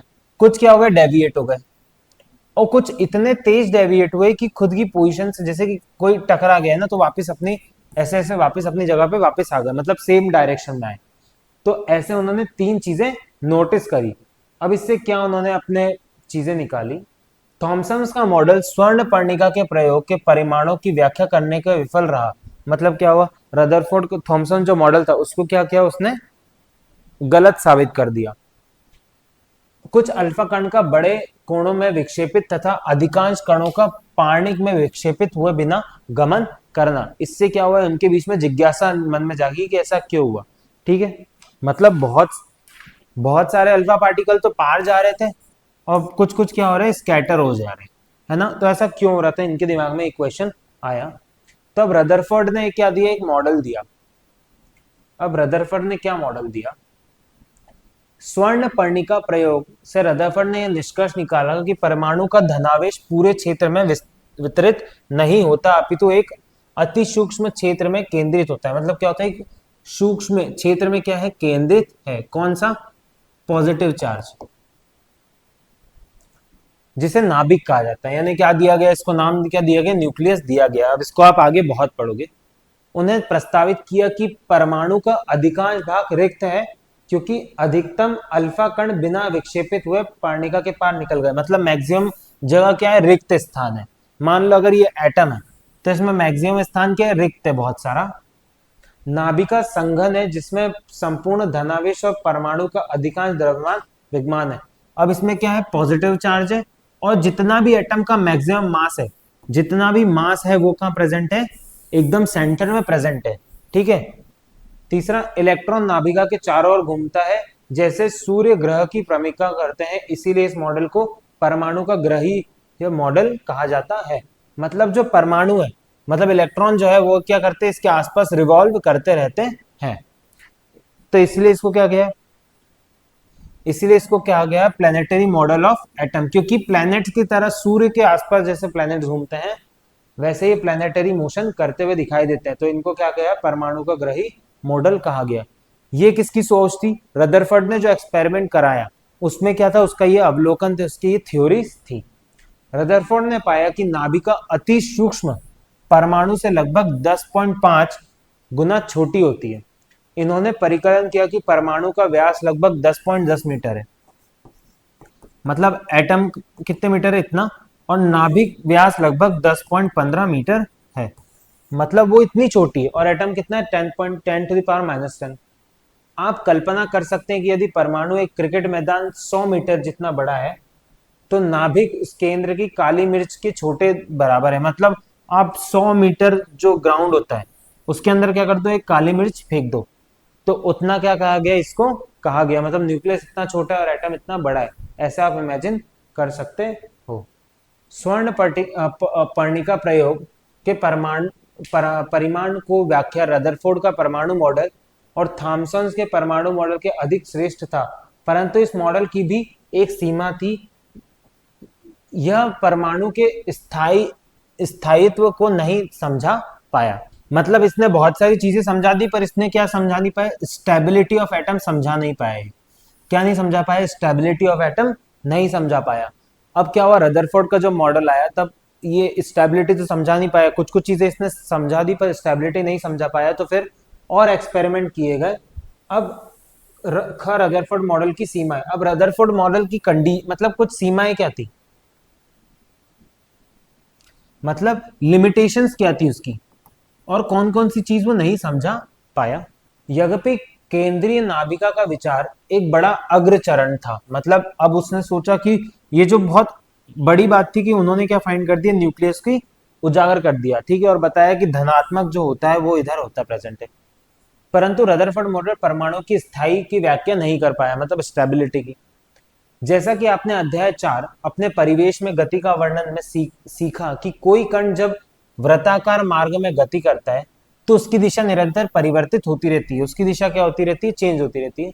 इसका अर्थ है कि वह त्वरित हो रहा है, मतलब वो उसकी एक्सेलरेशन क्या हो, डिक्रीज हो रही है। यदि ऋणावेशित इलेक्ट्रॉन नाभिका के चारों ओर त्वरित होता है तो इसकी ऊर्जा में निरंतर ह्रास होना चाहिए। अब देखो वो पॉजिटिव नेगेटिव की ओर रिवॉल्व हो रहा है, ठीक है, तो उसकी एनर्जी क्या होना चाहिए, डिक्रीज होना चाहिए। यदि ऋणात्मक इलेक्ट्रॉन और ऊर्जा के उत्तरोक्त क्षय से उसे धीरे धीरे भीतर की ओर गति करते हुए अंत में धनावेश नाभिका में गिर जाना चाहिए, मतलब उसे धीरे धीरे उसकी एनर्जी जैसे लॉस होती जाएगी, सबकी एनर्जी लॉस होती है, तो उसको क्या हो जाना चाहिए, पॉजिटिव चार्ज में मिल जाना चाहिए। पर ऐसा क्यों नहीं हो रहा है ना। यदि वास्तव में ऐसा होता तो परमाणु नष्ट हो जाता, मतलब एटम क्या हुआ, नष्ट हो जाता और उसका अस्तित्व समाप्त हो जाता। अगर ऐसा होता तो एटम प्रेजेंट ही नहीं होते, तो मतलब ये चीज को वो समझा नहीं पाया। परंतु वास्तव में परमाणु स्थायी होते हैं, इसीलिए हमारे आसपास द्रव्य अक्षुण रहता है। इसका अर्थ है कि रदरफोर्ड का मॉडल पूर्णतः सही नहीं था, मतलब रदरफोर्ड का मॉडल भी करेक्ट नहीं था। नए स्पष्टीकरण की आवश्यकता थी जो यह व्याख्या कर सके कि इलेक्ट्रॉन नाभिका के गिरे बिना किस प्रकार गतिशील रहते हैं। अब लोगों को सोचना था, वैज्ञानिकों को, कि ये गतिशील मतलब ये इसमें घूमे बिना गतिशील कैसे रहता है, इसमें मिले बिना क्या रहता है, गतिशील कैसे रहता है। परंतु इससे पूर्व आपको एक अन्य अपरमाणु कण प्रोटॉन के विषय में जानना आवश्यक है, जिसके रदरफोर्ड ने खोज की एवं नामकरण किया। अब रदरफोर्ड ने क्या ढूंढा, धनात्मक चिन्ह ढूंढा, है ना, धनात्मक चार्ज ढूंढा, जिसको क्या कहा गया, प्रोटॉन कहा गया। अब प्रोटॉन के बारे में हम सीखते हैं कि प्रोटॉन होता क्या है। बेसिकली प्रोटॉन होता है पॉजिटिव चार्ज, जिसके ऊपर चार्ज कितना होता है, plus 1.602 into 10⁻⁻⁹ coulomb. Same charge होता है, पर ये क्या होता है, पॉजिटिव, और वो इलेक्ट्रॉन का क्या चार्ज क्या था, नेगेटिव। तो इलेक्ट्रॉन और प्रोटॉन का जो चार्ज होता है वो सेम होता है, बस उसमें साइन क्या होते हैं, डिफरेंट होते हैं। रदरफोर्ड ने दर्शाया कि नाभिका की उपस्थिति कण जिन्हें प्रोटॉन कहते हैं, मतलब न्यूक्लियस में प्रोटॉन होता है, के कारण उसे धनात्मक होता है, मतलब प्रोटॉन के कारण क्या होता है, पॉजिटिव होता है। प्रोटॉन एक का भार इलेक्ट्रॉन से बहुत अधिक होता है, मतलब प्रोटॉन का जो मास है वो इलेक्ट्रॉन से क्या होता है, अधिक होता है। और इस पर इलेक्ट्रॉन के समान परंतु विपरीत आवेश होता है। बता दिया हमने, सेम चार्ज होता है पर अपोजिट डायरेक्शन में, और अपोजिट प्लस होता है। एक परमाणु को विद्युत उदासीन होने के लिए उसमें प्रोटॉन की संख्या इलेक्ट्रॉन की संख्या के बराबर होनी चाहिए। मतलब अगर किसी भी एटम को इलेक्ट्रिकली न्यूट्रल होना है तो उसमें न्यूट्रॉन और प्रोटॉन की वैल्यू क्या होनी चाहिए, बराबर, मतलब न्यूट्रॉन 5 है तो प्रोटॉन भी 5, न्यूट्रॉन 10 है तो प्रोटॉन भी 10, तो वो इलेक्ट्रिकली क्या होगा, न्यूट्रल होगा। एक हीलियम परमाणु के 2 प्रोटॉन और 2 इलेक्ट्रॉन होते हैं, जबकि सोडियम में परमाणु 11 और इलेक्ट्रॉन 11 होते हैं, क्योंकि कुल ऋणावेश के समान होते हैं, मतलब पॉजिटिव और नेगेटिव चार्ज बराबर होते हैं। इसीलिए हीलियम और सोडियम परमाणु विद्युत उदासीन होते हैं, इसलिए क्या होता है, वो इलेक्ट्रिकली न्यूट्रल होते हैं। इस प्रकार सभी परमाणु विद्युत उदासीन होते हैं, तो इसीलिए क्या किया उसने, all the atoms are electrically neutral, ठीक है, ऐसा उसने बताया। अब अब क्या हुआ कि जैसे ही रदरफोर्ड का एटम आया तो वैज्ञानिकों ने और खोज की, और चीजों के बारे में सोचा कि अब क्या हो सकता है। क्या होता है कि जब कोई एक्सपेरिमेंट, कोई थ्योरी आती है और अगर वो गलत साबित हो रही है, उस पर कोई क्वेश्चन उठ रहे हैं, तो उसके आंसर्स ढूंढने में सारे वैज्ञानिक लग गए। अब सबने सोचा, सबने बहुत गहन चिंतन किया इस बात पे, सारे सब लोग इस एक्सपेरिमेंट को प्रूव करने में लग गए या फिर उसको गलत साबित करने में, और इसका आंसर ढूंढने में लग गए, ठीक है। तो फिर आया बोर का परमाणु मॉडल। अब क्या दिया, बोर एक साइंटिस्ट थे नील्स बोर, उन वो क्या हुआ, उन्होंने एक थ्योरी दी जो जो अधिकतम सही साबित हुई, क्योंकि वो सारी चीजों को दर्शा रहा था। तो उन्होंने क्या थ्योरी दी, परमाणु के स्थायित्व को समझने के लिए नील बोर्स के वर्ष 1913 में एक नया परमाणु मॉडल प्रतिपादित किया। बोर के अनुसार इलेक्ट्रॉन नाभिका के चारों ओर यादृच्छिक रूप से गति नहीं करते, अपितु वे निश्चित वृत्ताकार पथ में गति करते हैं। मतलब वो क्या करते हैं, एक ऐसे सर्कल में घूमते हैं। इलेक्ट्रॉन जो होते हैं वो क्या होते हैं, सर्कल पे घूमते हैं, जिनका नाम दिया गया KLMN। मतलब एन यानी नंबर ऑफ शेल, ये फर्स्ट शेल है, ये सेकंड शेल है, थर्ड शेल है, इनको क्या कहा गया, शेल कहा गया, जिसमें वो घूमते हैं। जैसे कि सूर्य के आसपास जब अर्थ घूमता है तो इसको क्या कहा जाता है, ऑर्बिट कहा जाता है, तो इनको क्या कहा गया, शेल कहा गया। इलेक्ट्रॉन नाभिका के जिन्हें शेल कहा जाता है, प्रत्येक कोश में इलेक्ट्रॉन की ऊर्जा निश्चित होती है, इसलिए इन्हें ऊर्जा स्तर भी कहते हैं। मतलब इनमें जो इलेक्ट्रॉन की एनर्जी होती है वो क्या होती है, डेफिनेट होती है, इसलिए इन्हें क्या कहा गया, एनर्जी शेल भी कहा गया। ठीक है, अब कोश में KLMN अक्षरों से अथवा इनसे संख्याओं को प्रदर्शित किया गया। कैसे, KLMN, फिर आगे OP से इनसे दर्शाया गया, और इसको नंबर ऑफ जो जो नंबर दिए गए, मतलब K यानी फर्स्ट शेल, L यानी सेकंड, M यानी थर्ड, N यानी फोर्थ शेल। तो इस तरह क्या गया, नील्स बोर ने ये थ्योरी दी। इलेक्ट्रॉन मात्र, मतलब नील्स बोर ने अपना ये परमाणु मॉडल दिखाया। इलेक्ट्रॉन मात्र इन्हीं अनुमत कोशों में गति कर सकते हैं, मतलब उसी में गति कर सकते हैं, इन कोशों के मध्य में नहीं। इससे निश्चित कोश में गति करते हुए इलेक्ट्रॉन ऊर्जा का क्षय नहीं करते। अगर वो ऑर्बिट में घूमते रहते तो क्या होता है, उनकी एनर्जी क्या होती, कम नहीं होती है, और वो एक डेफिनेट ऑर्बिट में ही घूमते हैं, ना कि बीच में कहीं। तो ऐसा क्या बताया, नील बोर ने बताया। प्रथम ऊर्जा स्तर K1 है, नाभिका के निकटतम होता है और इसकी ऊर्जा सबसे कम होती है। अब देखो, इसने बोला कि जो सबसे क्लोज है उसकी ऊर्जा क्या है, सबसे कम है। धीरे धीरे ऊर्जा क्या होती जाती है, एटम्स की, इलेक्ट्रॉन की बढ़ते जाती है, जैसे वो न्यूक्लियस से दूर जाएगा। तो जैसे जैसे हम नाभिका से दूर जाते हैं, मतलब हम न्यूक्लियस से दूर जाते हैं, स्तरों की ऊर्जा में वृद्धि होती है, मतलब उन इलेक्ट्रॉन की ऊर्जा में क्या है, वृद्धि है। KN से अधिक होती है। जो कोश नाभिका के जितना दूर होता है उसकी ऊर्जा उतनी अधिक होती है, मतलब जो इलेक्ट्रॉन जितना दूर होगा उसमें क्या होगी, उतनी एनर्जी होगी। दो कोश की ऊर्जा में अंतर के बराबर निश्चित मात्रा में ऊर्जा अवशोषित अथवा उत्सर्जित ऊर्जा इलेक्ट्रॉन एक कोश से दूसरे कोश में जा सकता है। अब इसने और भी चीजें बताई कि जो न्यूक्लियस है उसके आसपास शेल्स में घूम रहे, तो एक इलेक्ट्रॉन दूसरे ऑर्बिट में जा सकता है।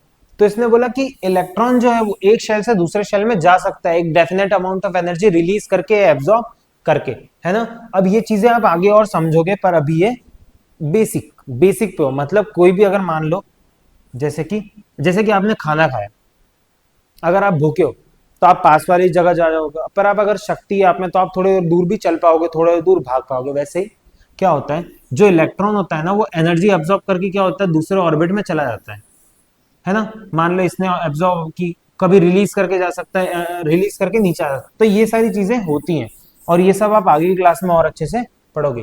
प्रत्येक कोश में इलेक्ट्रॉन की एक निश्चित संख्या होती है, मतलब जितने भी ऑर्बिट से के और सारी शेल से KLMN, सब में क्या है, जो इलेक्ट्रॉन्स होते हैं उनकी जो नंबर ऑफ इलेक्ट्रॉन होते हैं वो क्या होते हैं, डेफिनेट होते हैं। कि हर एक शेल में कितने इलेक्ट्रॉन होंगे, वो ये चीजें भी आप आगे अभी समझोगे। तो ये सब क्या हुआ, नील्स बोर ने दर्शाया। तो नील बोर हद तक बहुत ज्यादा चीजें क्या कर पाया, प्रूफ कर पाया। नील बोर्स का जो मॉडल था वो बहुत ज्यादा चीजें क्या कर पाया, दर्शा पाया, बहुत ज्यादा चीजें प्रूफ कर पाया। आप आश्चर्य कर रहे होंगे कि बोर का मॉडल परमाणु के स्थायी को किस प्रकार समझाता है।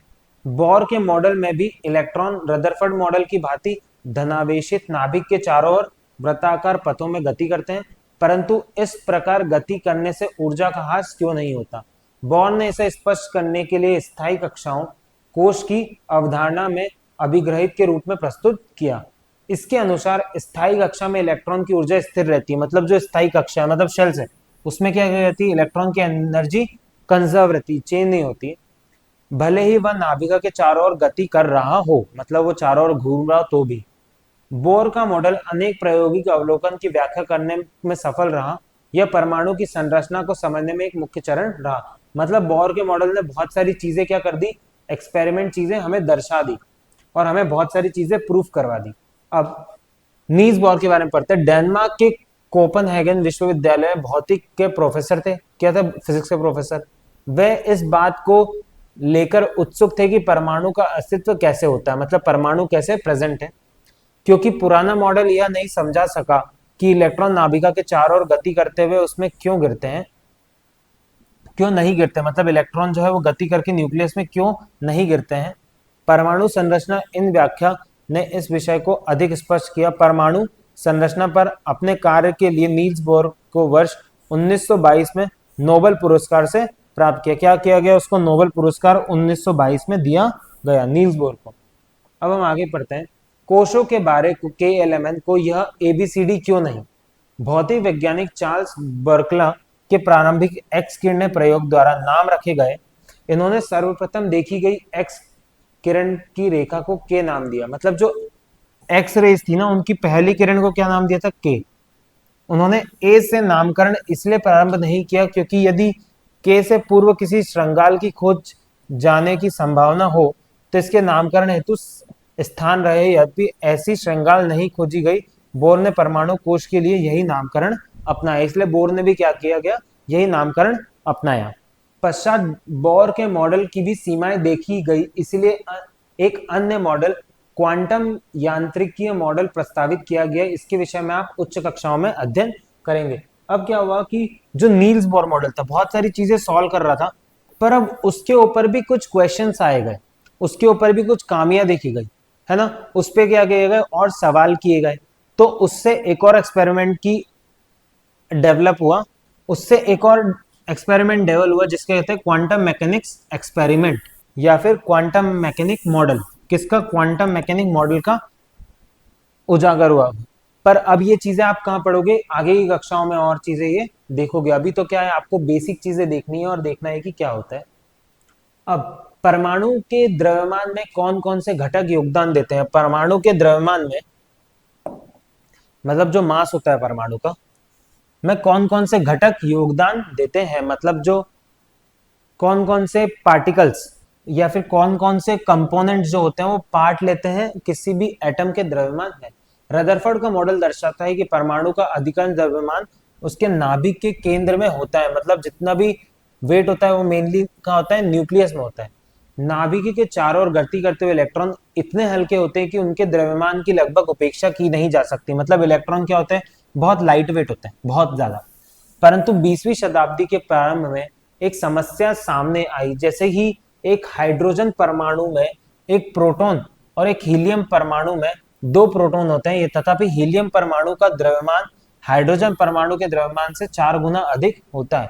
अब क्या हुआ था कि जो हाइड्रोजन के एटम से, है ना, उस हीलियम का जो वेट था वो 4 गुना था, ठीक है, 2 गुना नहीं। अब देखो उसका वेट जो था 2 गुना नहीं था, क्या था, 4 गुना था। तो अब इसमें क्वेश्चन आया कि उसका वेट 4 गुना क्यों हुआ, क्योंकि एटॉमिक नंबर जो होता है हीलियम का 1 होता है, हीलियम का 2 होता है और हाइड्रोजन का 1। मतलब हाइड्रोजन में 1 इलेक्ट्रॉन है और 1 क्या है, प्रोटॉन है। वैसे इसमें होने थे 2 इलेक्ट्रॉन और 2 प्रोटॉन, पर इधर थे 4। इसका क्या हुआ, वेट आया। मतलब न्यूक्लियस में 4 चीजें प्रेजेंट थी। इसने वैज्ञानिक पर विचार कर नहीं, मतलब उसका क्या है, 4 गुना क्या आया, वेट आया, किसका, हीलियम का। इससे वैज्ञानिक को विचार करने के लिए प्रेरित किया कि क्या नाभिका में प्रोटॉन के अतिरिक्त कोई और भी कण है। मतलब जो न्यूक्लियस है उसमें कोई और भी कण प्रेजेंट है क्या, जो आवेश को प्रभावित किए बिना द्रव्यमान में वृद्धि करता है।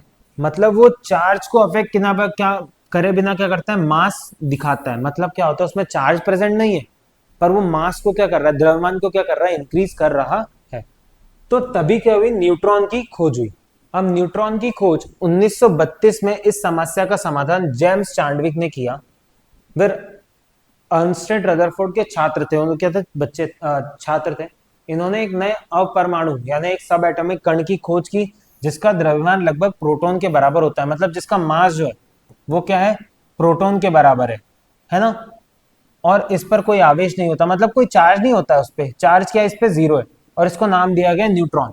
मतलब न्यूट्रॉन ऐसा पार्टिकल, सब एटॉमिक पार्टिकल है जिसपे जो चार्ज होता है वो होता है 0, और जो मास होता है वो मास होता है प्रोटॉन के बराबर, और इसे n से दर्शाया गया। किससे? n से दर्शाया गया। न्यूट्रॉन न्यूट्रॉन हाइड्रोजन परमाणु के अतिरिक्त सभी परमाणु में पाए जाते हैं। मतलब हाइड्रोजन के अलावा सारे परमाणु में क्या होता है? न्यूट्रॉन होता है।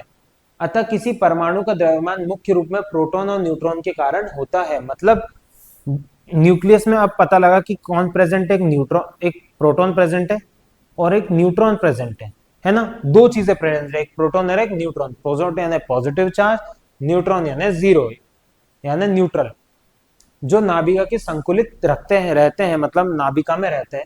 इससे यह स्पष्ट हुआ कि परमाणु का द्रव्यमान उसमें स्थित कुल प्रोटॉन और के द्रव्यमान से अधिक क्यों होता है। अब पता लगा कि वो प्रोटॉन प्लस न्यूट्रॉन का जो वेट होता है वही क्या होता है? न्यूक्लियस का वेट होता है। अब न्यूट्रॉन की खोज परमाणु भौतिक में एक नए युग के सूत्रपात किया। न्यूट्रॉन अनावेशित कण होते हैं, इसलिए सरलता से परमाणु के नाभिक को भेद देते हैं। मतलब जो न्यूट्रॉन होते हैं वो जीरो चार्ज होते हैं, तो इजीली क्या कर सकते हैं? न्यूक्लियस को पेनिट्रेट कर सकते हैं। इस कारण कृत्रिम रेडियोधर्मी तत्व बनाना एवं यूरेनियम के परमाणुओं का खंडन जैसी महत्वपूर्ण खोजें संभव हुई। मतलब इसी से क्या हुई? रेडियो एक्टिव एलिमेंट क्रिएट हुए, है ना? और बाकी यूरेनियम की स्प्लिटिंग हुई। अब ये सब क्या होता है ये आप आगे पढ़ोगे। जो भी एटम रेडिएशन छोड़ते हैं रेडियो एक्टिव, उसे क्या कहा जाता है? रेडियो एक्टिव एलिमेंट कहा जाता है। इसके द्वारा परमाणु युग की उत्पत्ति हुई, जिसे अंतर्गत नाभिकीय शक्ति तथा नाभिकीय हथियारों दोनों का विकास हुआ।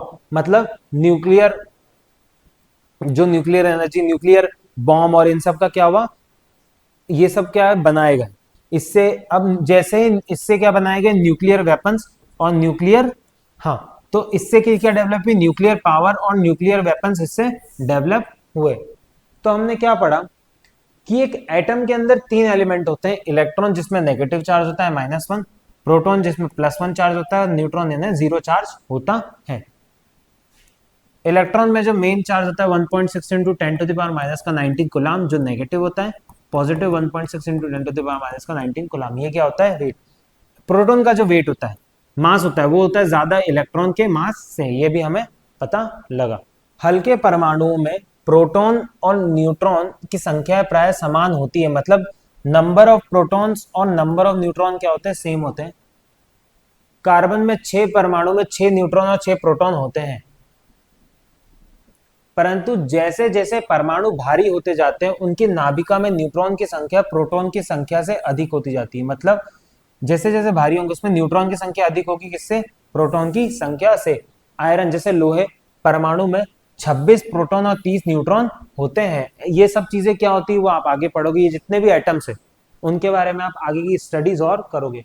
आपको आश्चर्य होगा कि जब समान आवेशित प्रोटॉन नाभिका में संकुचित रहते हैं तो वे एक दूसरे को दूर क्यों नहीं धकेलते। अब देखो, जैसे कि आपको पता है कि इतने सारे प्रोटॉन्स अवेलेबल है पॉजिटिव, तो हमको पता है कि जितने भी धनात्मक चिन्ह होते हैं, वो चार्ज होते हैं, वो एक दूसरे को क्या करते हैं? रिपेल करते हैं।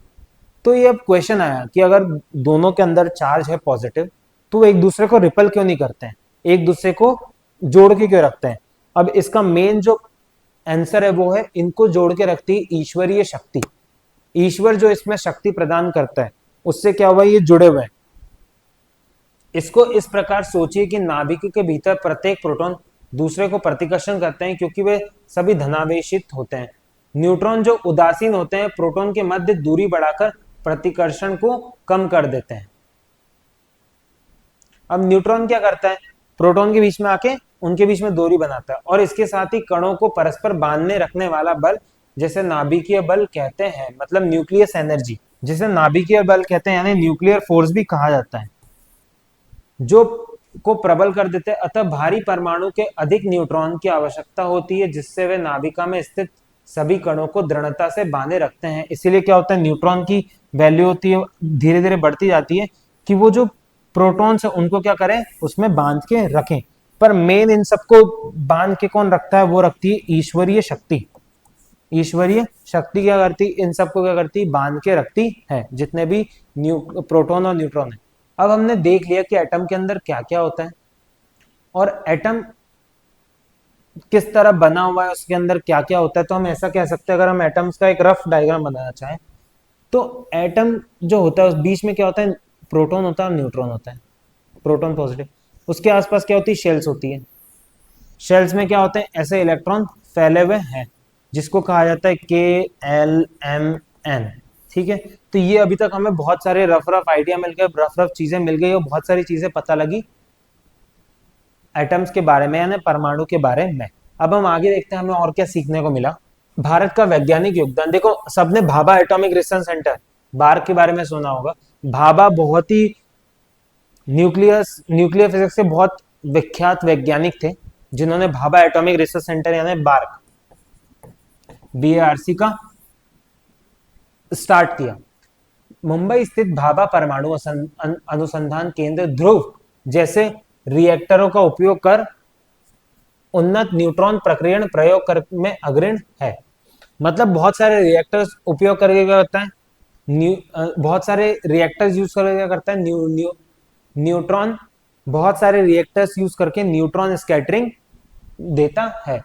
इन वैज्ञानिकों को अनेक पदार्थ जैसे अतिचालकों, बैटरी, इलेक्ट्रोड्स और औषधियों के अणुओं के विषय में महत्वपूर्ण सूचना प्राप्त हुई। इससे श्रेष्ठतर दवाइयां, ऊर्जा भंडार और श्रदन अवयवी मिश्र धातुओं से भारत में विकसित करने की सहायता मिली। ध्रुव के विषय में और अधिक शोध एवं खोज कीजिए, इसके बारे में क्या करना है, आपको जाके देखना है। अब आगे हम देखते हैं, वर्ष 1869 तक वैज्ञानिक 69 तत्वों के विषय में जानते थे। इतने मतलब 69 जो होते हैं एटम्स के बारे में जानते थे, जिनमें से एटम्स कह लो या फिर एलिमेंट्स, मेन तो क्या कह लो आप, एलिमेंट्स, एलिमेंट्स के बारे में जानते थे 69, जिसमें से अधिकांश पृथ्वी के प्राकृतिक रूप में पाए थे। मतलब अधिकांश कहाँ थे, प्रकृति में, सृष्टि में थे, इस पृथ्वी पर थे। वर्तमान में 118 भिन्न भिन्न रासायनिक तत्वों के विषय में जानते हैं। अब कितने विषय के बारे में जानते हैं, 118 एलिमेंट्स के बारे में हम जानते हैं, जिनके बारे में आप डीपली और आगे पढ़ेंगे केमिस्ट्री के जब पार्ट में, रासायनिक पार्ट में आएगा तब। इनमें से कुछ तत्व कृत्रिम रूप में बनाए जाते हैं, मतलब कुछ क्या होते हैं, बनाए जाते हैं। अन्य तत्वों की खोज जारी है, बाकी एलिमेंट्स की क्या है, खोज जारी है। आइए अब हम जानते हैं कि सरलता हेतु तत्वों को निरूपित करने का प्रारंभ किस प्रकार हुआ।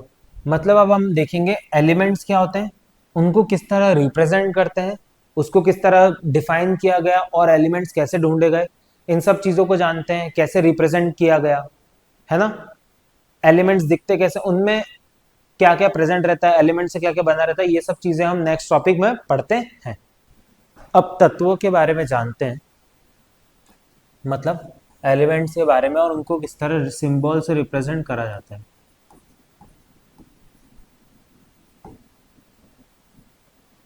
जॉन डाल्टन ने अनुभव किया कि रसायन विज्ञान को सरल बनाने के लिए तत्वों एवं यौगिक को निरूपित करने की एक मानक विधि होनी चाहिए। इन्होंने ज्ञात तत्वों को दर्शाने के लिए 1803 में प्रथम चित्रात्मक प्रतीक बनाया। मतलब क्या किए गए, जितने भी एलिमेंट्स हैं उनको चित्र के रूप में रिप्रेजेंट किया गया, जैसे कि हाइड्रोजन को इस तरह दिखाई गया, सल्फर को इस तरह, सिल्वर को, गोल्ड को, आयन को, कार्बन, है ना, जितनी भी चीजें उनको इस तरह रिप्रेजेंट किया गया, इस तरह दिखाया गया, जिससे क्या कर सको आप, एलिमेंट्स को पहचान सको। बर्जेलियन ने 1813 में यह सुझाव दिया कि तत्वों के प्रतीक उनके लैटिन नामों से किए लिए जाने चाहिए। इस प्रकार अक्षरों वाले रासायनिक प्रतीकों का आरंभ हुआ। मतलब अब क्या, लेटर से क्या गया, उन्हें रिप्रेजेंट करा गया। वर्तमान समय में शुद्ध और अनुप्रयुक्त रसायन विज्ञान का अंतर्राष्ट्रीय संघ, international union of pure and applied chemistry नामक अंतर्राष्ट्रीय वैज्ञानिक संस्था, तत्वों के नामों और उनके प्रतीकों की स्वीकृति प्रदान करता है।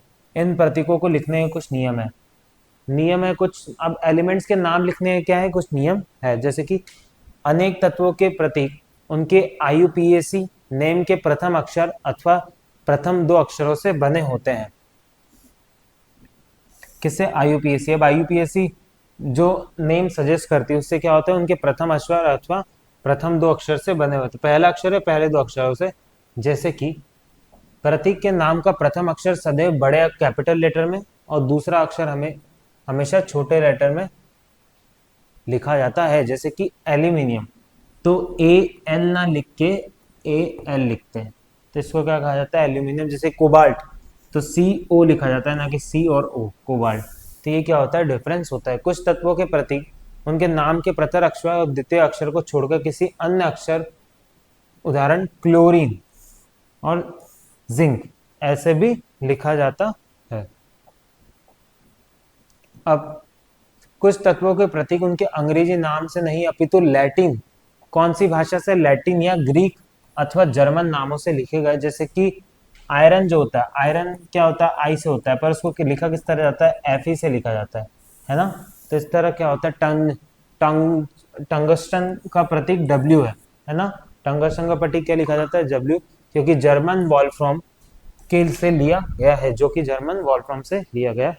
सामान्य रूप से उपयोगी कुछ तत्वों के नाम तालिका में दिए गए हैं, जैसे कि एल्यूमिनियम को एल, कॉपर को सी यू, फ्लोरीन को एफ, गोल्ड को ए यू, है ना। गोल्ड को इस तरह से रिप्रेजेंट किया जाता है। तो हर एक एलिमेंट को रिप्रेजेंट करने के लिए नंबर लेटर्स यूज किए जाते हैं।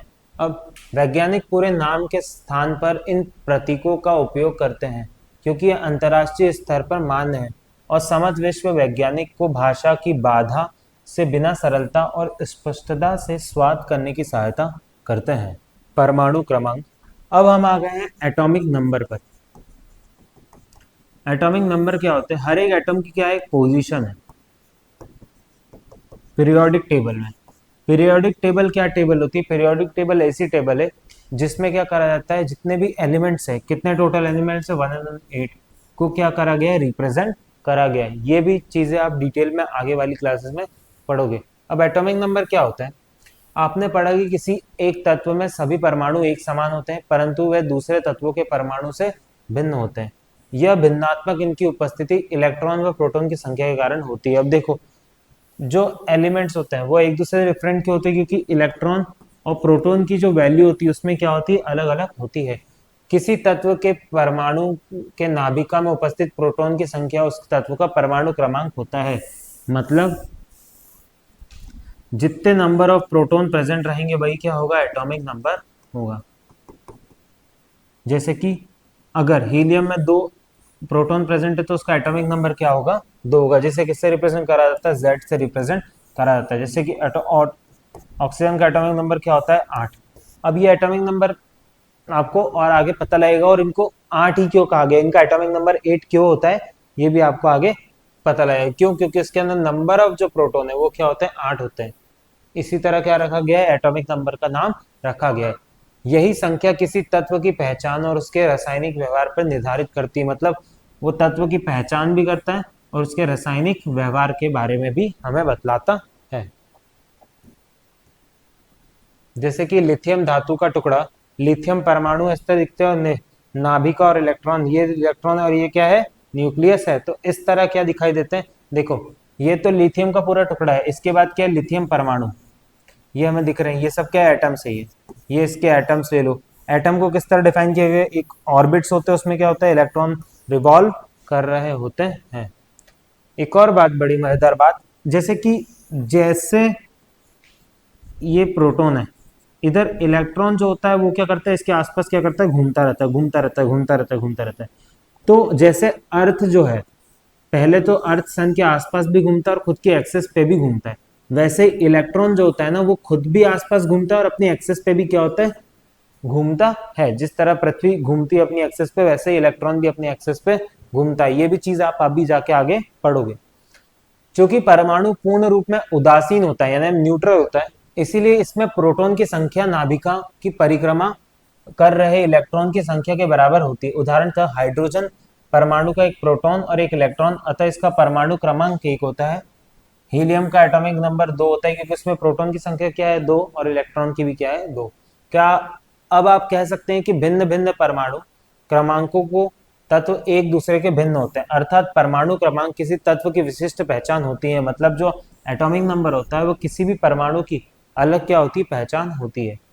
चित्र का अवलोकन कीजिए लिथियम, जैसे कि लिथियम का हमने एटम्स देखे, उसके अंदर क्या होते हैं, न्यूट्रॉन एवं प्रोटॉन। अब देखो जिस तरह नाभिका के अंदर क्या होते हैं, न्यूट्रॉन और प्रोटॉन इस तरह बैठे हुए।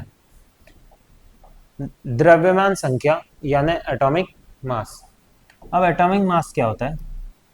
हमें पता है कि जो एटम का मास होता है, एटम का जो टोटल मास होता है वो मेन न्यूक्लियस पे डिपेंड करता है, क्योंकि उसका मैक्सिमम मास कहाँ अलाइन है? न्यूक्लियस पे अलाइन है। जैसे कि पूर्व व्यक्त किया गया कि हीलियम में 2 प्रोटॉन होते हैं, परंतु इसका द्रव्यमान प्रोटॉन से लगभग 4 गुना होता है। परमाणु नाभिका में उपस्थित प्रोटॉन एवं न्यूट्रॉन की कुल संख्या द्रव्यमान संख्या कहलाती है। मतलब प्रोटॉन प्लस न्यूट्रॉन को ही क्या कहते हैं? प्रोटॉन प्लस न्यूट्रॉन को ही क्या कहते हैं? एटॉमिक मास कहते हैं, जिसको ए से रिप्रेजेंट करा जाता है। किससे ए से रिप्रेजेंट करा जाता है? नाभिका की उपस्थिति प्रोटॉन एवं न्यूक्लियन को न्यूक्लियॉन कहा जाता है। प्रोटॉन और न्यूट्रॉन को क्या जाता है? न्यूक्लियॉन भी कहा जाता है। जैसे कि द्रव्यमान संख्या प्रोटॉन की संख्या और न्यूट्रॉन की संख्या दोनों का जब सम करोगे आप, तो आपको द्रव्यमान की संख्या मिलेगी। क्योंकि न्यूट्रॉन का द्रव्यमान प्रोटॉन के द्रव्यमान से लगभग बराबर होता है, जो न्यूट्रॉन का मास है वो प्रोटॉन के मास के लगभग क्या होता है? इक्वल होता है। इसीलिए हीलियम परमाणु के द्रव्यमान की गणना 2 प्रोटॉन और 2 न्यूट्रॉन से की जा सकती है, और कुछ उदाहरण तालिका में दिए गए। मतलब एटॉमिक मास इस तरह बताया जाता है, जैसे कि हाइड्रोजन का प्रोटॉन 1 है, न्यूट्रॉन 0 है, तो 1। हीलियम का प्रोटॉन 2 है, न्यूट्रॉन 2 है, तो 4। इसके 3 है और इसके 4 है, तो 7 है ना। तो इस तरह क्या होता है? एटॉमिक मास रिप्रेजेंट करता है। इलेक्ट्रॉन का द्रव्यमान तुलनात्मक रूप में लगभग नगण्य होता है, इसीलिए गणना के समय इसके द्रव्यमान की उपेक्षा की जा सकती है। एक परमाणु के लिए मानक संकेतक किसी तत्व के प्रतीक परमाणु क्रमांक Z एवं द्रव्यमान संख्या 1 को निम्नलिखित रूप से लिखा जाता है। मतलब अगर कोई एलिमेंट है, जैसे कि हीलियम ही ले लिया, तो हीलियम इस तरह लिखा जाता है। द्रव्यमान संख्या यानी एटॉमिक मास क्या होता है? 4। एटॉमिक नंबर क्या है? 2। इस तरह लिखते हैं। जैसे कि अगर ऑक्सीजन है तो ऑक्सीजन का एटॉमिक नंबर ऊपर, एटॉमिक मास ऊपर और एटॉमिक नंबर नीचे। इस तरह क्या करा जाता है? किसी भी एलिमेंट को लिखा जाता है। ये कार्बन में दिखाया गया है। अब तक आप जान चुके हैं कि प्रोटॉन और न्यूट्रॉन किसी परमाणु के नाभिक स्थित होते हैं, मतलब न्यूक्लियस में होते हैं, जबकि इलेक्ट्रॉन नाभिक के चारों ओर चक्कर लगाते हैं। आइए अब समझते हैं कि इलेक्ट्रॉन नाभिक के चारों ओर किस प्रकार व्यवस्थित रहते हैं। अब हमें देखना है कि जो हमें तो पता है कि न्यूक्लियस क्या रहता है? सेंटर में रहता है, उसके आसपास इलेक्ट्रॉन रिवॉल्व होते हैं, पर कितने इलेक्ट्रॉन होते हैं? मतलब पहले शेल में कितने होते हैं, दूसरे शेल में कितने होते हैं? क्या इधर 10 हो सकते हैं, क्या इधर 20 हो सकते हैं? कितने डेफिनेट ऑफ रूल है? अमाउंट मतलब रूल क्या है? हर एक शेल में इलेक्ट्रॉन रहने का रूल क्या है? अब हम उस चीज पे जाते हैं और देखते हैं कि हमें क्या पता लगता है। अब विभिन्न ऊर्जा स्तरों में इलेक्ट्रॉन किस प्रकार वितरित होते हैं? मतलब शेल्स में जो है, शेल्स में इलेक्ट्रॉन किस प्रकार रहते हैं? इस संदर्भ में बोर और बरी ने निम्नलिखित नियम सुझाए। बोर और बरी ने क्या नियम सुझाए? किसी कोश में उपस्थित इलेक्ट्रॉन की अधिकतम संख्या 2n सूत्र से दी जाती है। 2n सूत्र से दी जाती है। मतलब अगर मान लो k की बात करें तो k क्या है? फर्स्ट शेल है, तो 1 का स्क्वायर, यानी k शेल में कितने इलेक्ट्रॉन होंगे? 2। अब जैसे k l का l कौन सी संख्या है? दूसरी संख्या, दूसरे नंबर वाली संख्या है, तो 2 इंटू 2 का स्क्वायर, तो 4, 4 दूनी 8, यानी कितने इलेक्ट्रॉन रह सकते हैं? 8 इलेक्ट्रॉन रह सकते हैं। वैसे ही अगर तीसरी संख्या माने तो उसमें 18 इलेक्ट्रॉन रह सकते हैं।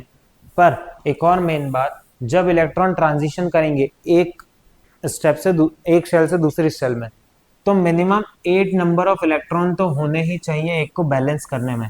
ये सब चीजें आपको आगे समझ में आ रही है कि नहीं? मतलब तीसरी शेल में कितने इलेक्ट्रॉन हो सकते हैं? 8। तो पैटर्न किस तरह बनता है? 2, 8, 18, 32, है ना। इस तरह क्या बनता है? पैटर्न बनता है जिसमें शेल्स में इलेक्ट्रॉन रह सकते हैं। मतलब के शेल में 2 रह सकते हैं, एल में 8, एम में 18। सबसे बृहत्तम कोश में अधिकतम 8 इलेक्ट्रॉन समायोजित हो सकते हैं। मतलब सबसे ज्यादा इलेक्ट्रॉन सबसे मिनिमम इलेक्ट्रॉन कितने आ सकते हैं? 8 इलेक्ट्रॉन। किसी भी भारी शेल में कितने इलेक्ट्रॉन रख सकते हैं? 8 इलेक्ट्रॉन रख सकते हैं। प्रथम कोश में अधिकतम 2 इलेक्ट्रॉन संयोजित होते हैं। प्रथम शेल, देखो फर्स्ट शेल में के में सिर्फ 2 ही इलेक्ट्रॉन आ सकते हैं, और बाकी एम एल एन में 8 इलेक्ट्रॉन तक क्या हो सकता है? किसी भी शेल में इलेक्ट्रॉन आ सकते हैं बैलेंस करने के लिए, यानी इलेक्ट्रिकली न्यूट्रल करने के लिए एटम को एटलीस्ट 8 इलेक्ट्रॉन होना चाहिए उसके बैलेंस शेल में। मतलब ऑफ कोर्स ये सब आप आगे पढ़ोगे। इन कोशों में इलेक्ट्रॉन क्रमबद्ध रूप में भरे जाते हैं जो नाभिका में निकटतम कोश से आरंभ कर बाहर की ओर जाते हैं, जैसे के एलिमेंट, जैसे अर्थात के एलिमेंट क्रम में एल कोश तब भरेगा जब के कोश पूर्ण होगा। मतलब जब तक आप के में 2 इलेक्ट्रॉन नहीं भर दोगे तब तक आप एल में 8 नहीं भरोगे, और जब तक आप एल में 8 नहीं भरोगे तब तक आप एम में नहीं भर सकते हो। तो इस तरह क्या होता है, हर एक इलेक्ट्रॉन को किस तरह रिप्रेजेंट करा जाता है। परमाणु में इलेक्ट्रॉन के नियोजित समझने के लिए हम हाइड्रोजन का इसमें उपस्थित इलेक्ट्रॉन के कोश में ही होना चाहिए। हाइड्रोजन में इलेक्ट्रॉन वितरण का चित्र 8.11 में दर्शाया गया। हीलियम परमाणु के 2 इलेक्ट्रॉन की नाभिका 2 प्रोटॉन होते हैं, जैसे कि हाइड्रोजन जो है, हाइड्रोजन का परमाणुओं के निर्माण प्रक्रम। अब आइए हम विभिन्न की द्विआयामी 2D परमाणु संरचना बनाएं। जब हम परमाणु क्रमांक 1 की वृद्धि हो तब उपयुक्त ऊर्जा इलेक्ट्रॉन जोड़ें। विभिन्न कोशों में इलेक्ट्रॉन के विकिरण को परमाणु का इलेक्ट्रॉनिक विन्यास यानी इलेक्ट्रॉनिक कॉन्फ़िगरेशन कहते हैं। जो भी ये होता है जिसमें इलेक्ट्रॉन रहते हैं उसको क्या कहते हैं, इलेक्ट्रॉनिक कॉन्फ़िगरेशन कहते हैं। जैसे कि इसमें कितने के में कितने इलेक्ट्रॉन है, 1 इलेक्ट्रॉन है, और प्रोटॉन कितना है, इसमें 1 है ना। अगर इसमें बात करूं तो इलेक्ट्रॉन कितने दिख रहे हैं, 3, इसमें 4, इसमें 5, 6, और इनको लिखा किस तरह जाता है, जब भी इसको K/L/M/N मतलब कॉमा, तो इसमें कितना है, 1, तो 1 लिखा जाएगा। इसमें कितना है, 2, तो 2 और 1। इसमें कितना है, 2 और 2, तो 2 और 2। इसमें कितना है, 2 और 1, 2, 3, 3, 2 और 4, 2 और 5, 2 और 6, 2 और 7, 2 और 8।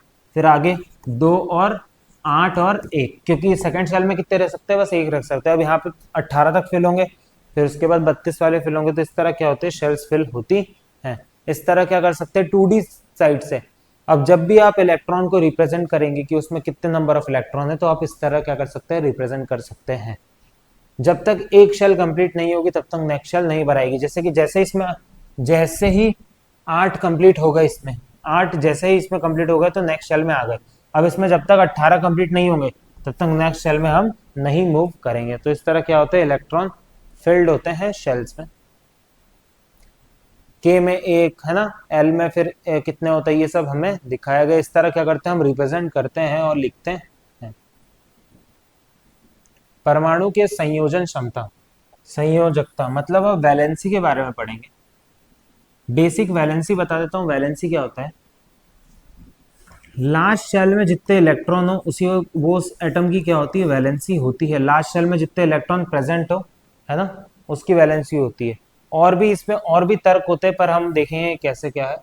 आपने आपने जाना कि समान अथवा भिन्न तत्वों में परमाणु मिलकर अणु बनते हैं।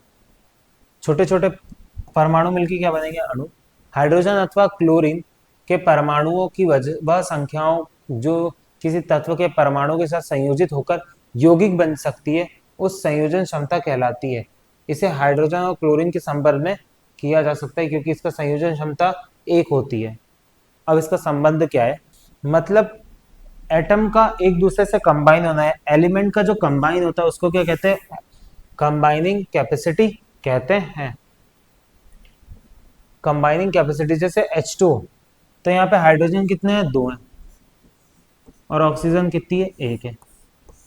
तो ये जितने नंबर ऑफ एलिमेंट्स को खुद से कंबाइन कर सकता है कोई भी एटम, या फिर कंबाइन हो सकता है, उसको क्या कहा जाता है, उसकी वैलेंसी कहा जाता है। जैसे कि MgCl2, इसमें Mg मैग्नीशियम और क्लोरीन के कितने, 2 एलिमेंट हैं। तो इस तरह क्या दिखाया जाता है, आगे और अच्छे से डिटेल में आप समझेंगे। मैं नाइट्रोजन और मैग्नीशियम के संयोजन क्षमता क्रमश क्या होगी, ये उदाहरण दर्शाते हैं किस प्रकार तत्वों की संयोजन क्षमता संयोजित होने में हाइड्रोजन अथवा क्लोरीन के परमाणु संख्या निर्धारित होती है।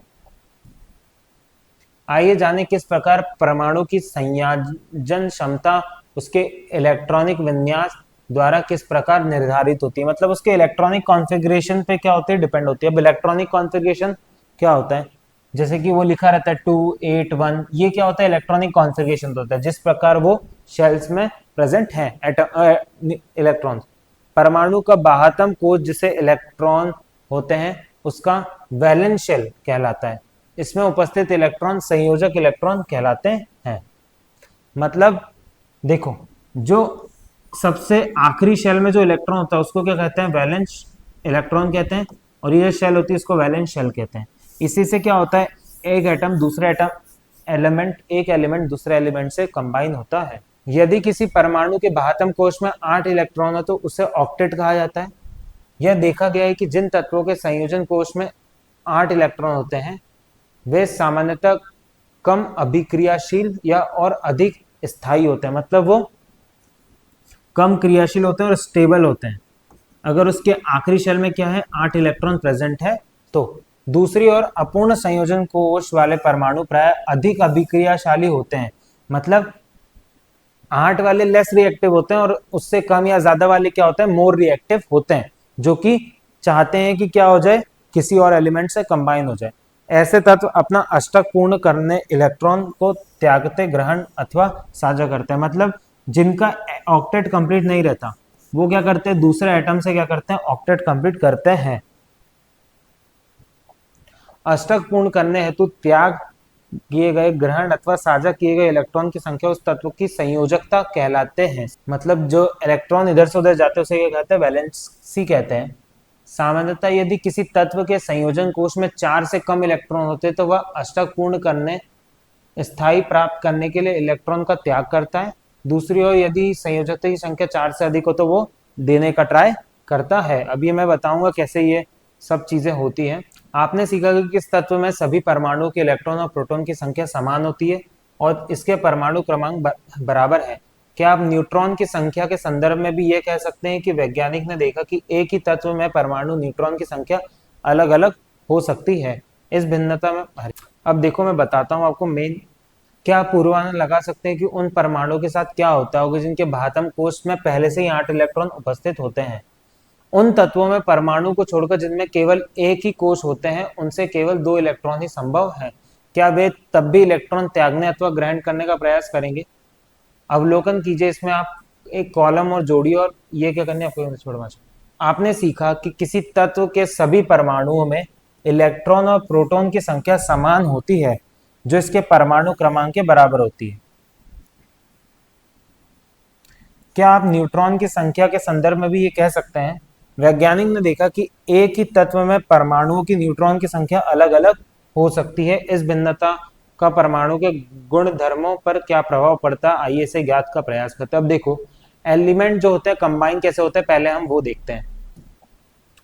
सबसे पहले इस टॉपिक का सबसे स्टार्टिंग में जाते हैं। हमें पता है अगर मान लो मैं ऑक्सीजन लेता हूँ, ऑक्सीजन का एटॉमिक नंबर क्या होता है, 8 होता है। तो इसकी इलेक्ट्रॉनिक कॉन्फ़िगरेशन क्या होती है, पहले में है 2, दूसरे में है 6, तो ये हो गया 8 कंप्लीट। अब अगर मैं इसको बनाना चाहूं तो ये हो गया इसका न्यूक्लियस, ये हो गया इसका न्यूक्लियस, ठीक है। अब इसके आसपास क्या होती है, शेल्स होती हैं। तो ये 2 शेल्स हो गई, 2 इलेक्ट्रॉन इधर हो गए, ये क्या हो गया, न्यूक्लियस हो गया। ये क्या है, न्यूक्लियस, जिसमें क्या है, प्रोटॉन और न्यूट्रॉन, है ना, प्रोटॉन और न्यूट्रॉन है। अब क्या होता है कि इसके आसपास क्या रहते हैं, इलेक्ट्रॉन इस प्रकार रहते हैं, 2 इलेक्ट्रॉन इधर और 1 2 3 4 5 6 इलेक्ट्रॉन कितने रहते हैं, इधर रहते हैं। इसको अगर अपना ऑक्टेट पूरा करना है तो इसको और कितने इलेक्ट्रॉन चाहिए, प्लस 2 इलेक्ट्रॉन और चाहिए, तब जाके क्या करेगा, ये कंबाइन हो जाएगा या फिर ये क्या हो जाएगा, एक स्टेबल बन जाएगा। देखो जितने भी पार्टिकल या जितने भी एलिमेंट है वो क्या होना चाहते हैं, स्टेबल होना चाहते हैं, है ना। तो क्या अगर वो स्टेबल होने के लिए क्या करेगा, वो किसी और से कंबाइन होगा। तो मान लो हाइड्रोजन जो है, 2 हाइड्रोजन, यानी हाइड्रोजन अगर 2 है मतलब H2 है ना, 2 हाइड्रोजन, यानी एक हाइड्रोजन है और एक हाइड्रोजन ये। हाइड्रोजन के पास क्या होता है, एक इलेक्ट्रॉन होता है, इसके पास भी एक इलेक्ट्रॉन है, तो ये दोनों अनस्टेबल है। तो अब ये दोनों क्या करेंगे, अपना एक इलेक्ट्रॉन क्या कर देंगे, ऑक्सीजन को दान दे देंगे और उससे कंबाइन हो जाएंगे। कैसे, मतलब वो क्या बन जाएंगे, H2O बन जाएंगे।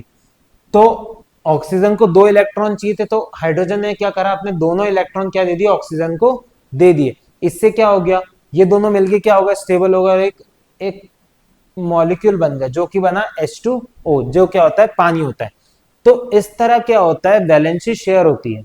अब वैलेंसी में डिफरेंस क्या है, मान लो सेम अगर कोई एलिमेंट होता जैसे कि लिथियम, जिसका एटॉमिक नंबर 3 होता है, इसकी इलेक्ट्रॉनिक कॉन्फ़िगरेशन 2 और 1 होती है।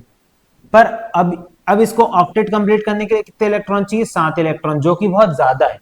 तो कोई 7 इलेक्ट्रॉन अपने पास से देना नहीं चाहेगा, तो इससे अच्छा इसकी क्या उम्मीद कर सकता है ये कि ये अपना एक इलेक्ट्रॉन किसी और एटम को दे दे, एलिमेंट को दे दे, और क्या हो जाए? स्टेबल हो जाए।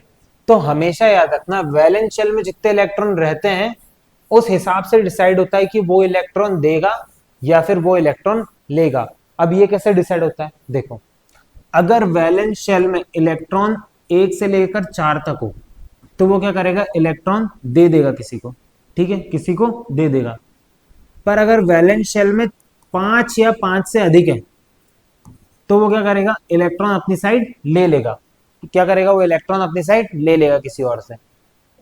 और जिसके पास पहले से ही कंप्लीट हो, जो 2 8 में क्या हो? कंप्लीट हो, वो ना इलेक्ट्रॉन देगा ना लेगा, क्योंकि वो तो स्टेबल कंडीशन में है।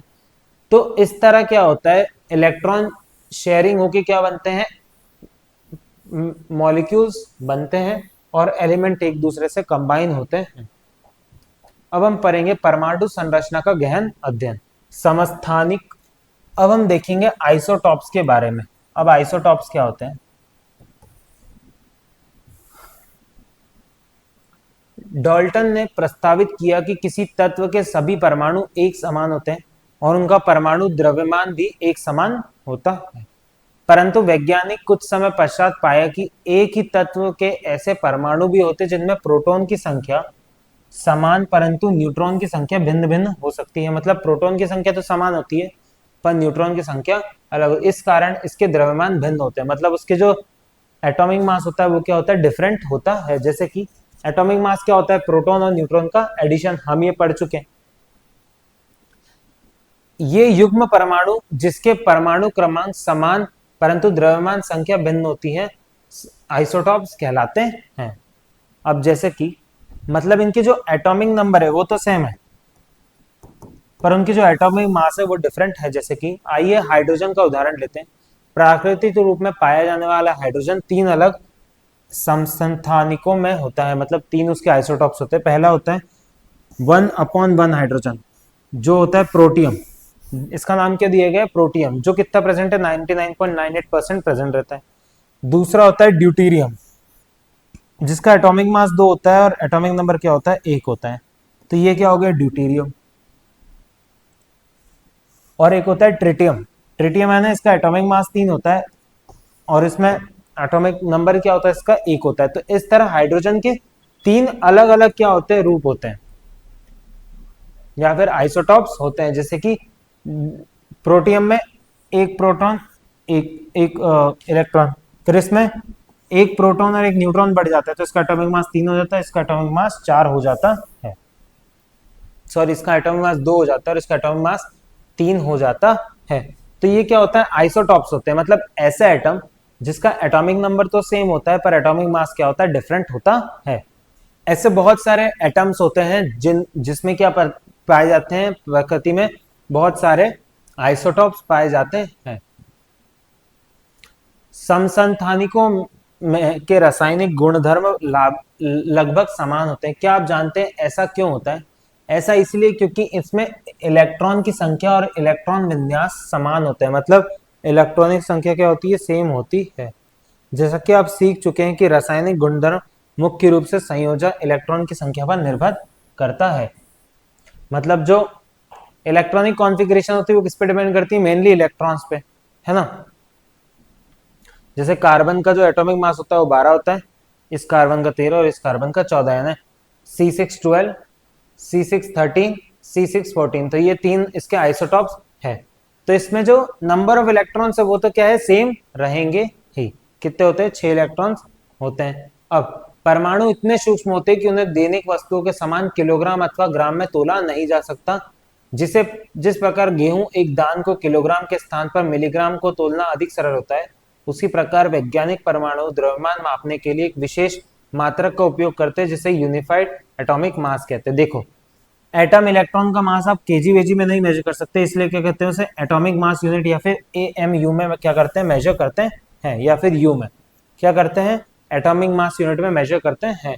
ऐसा इसलिए कहते हैं क्योंकि ये इतने सूक्ष्म कणों हैं कि इनमें किलोग्राम बहुत बड़ा मात्रक है। पूर्व में परमाणु को द्रव्यमान, परमाणु द्रव्यमान इकाई एटॉमिक मास यूनिट में व्यक्त किया जाता था। अब पहले क्या होता था, यूनिफाइड एटॉमिक मास में क्या करा जाता है, इनको दर्शाया जाता है जिसे यू कहते हैं, और पहले एएमयू है ना, एटॉमिक मास यूनिट में भी दर्शाया जाता था। तो हमने क्या पढ़ा, आइसोटॉप्स के बारे में पढ़ा। आइसोटॉप्स यानी जिसका एटॉमिक नंबर तो सेम होता है पर एटॉमिक मास डिफरेंट होता है।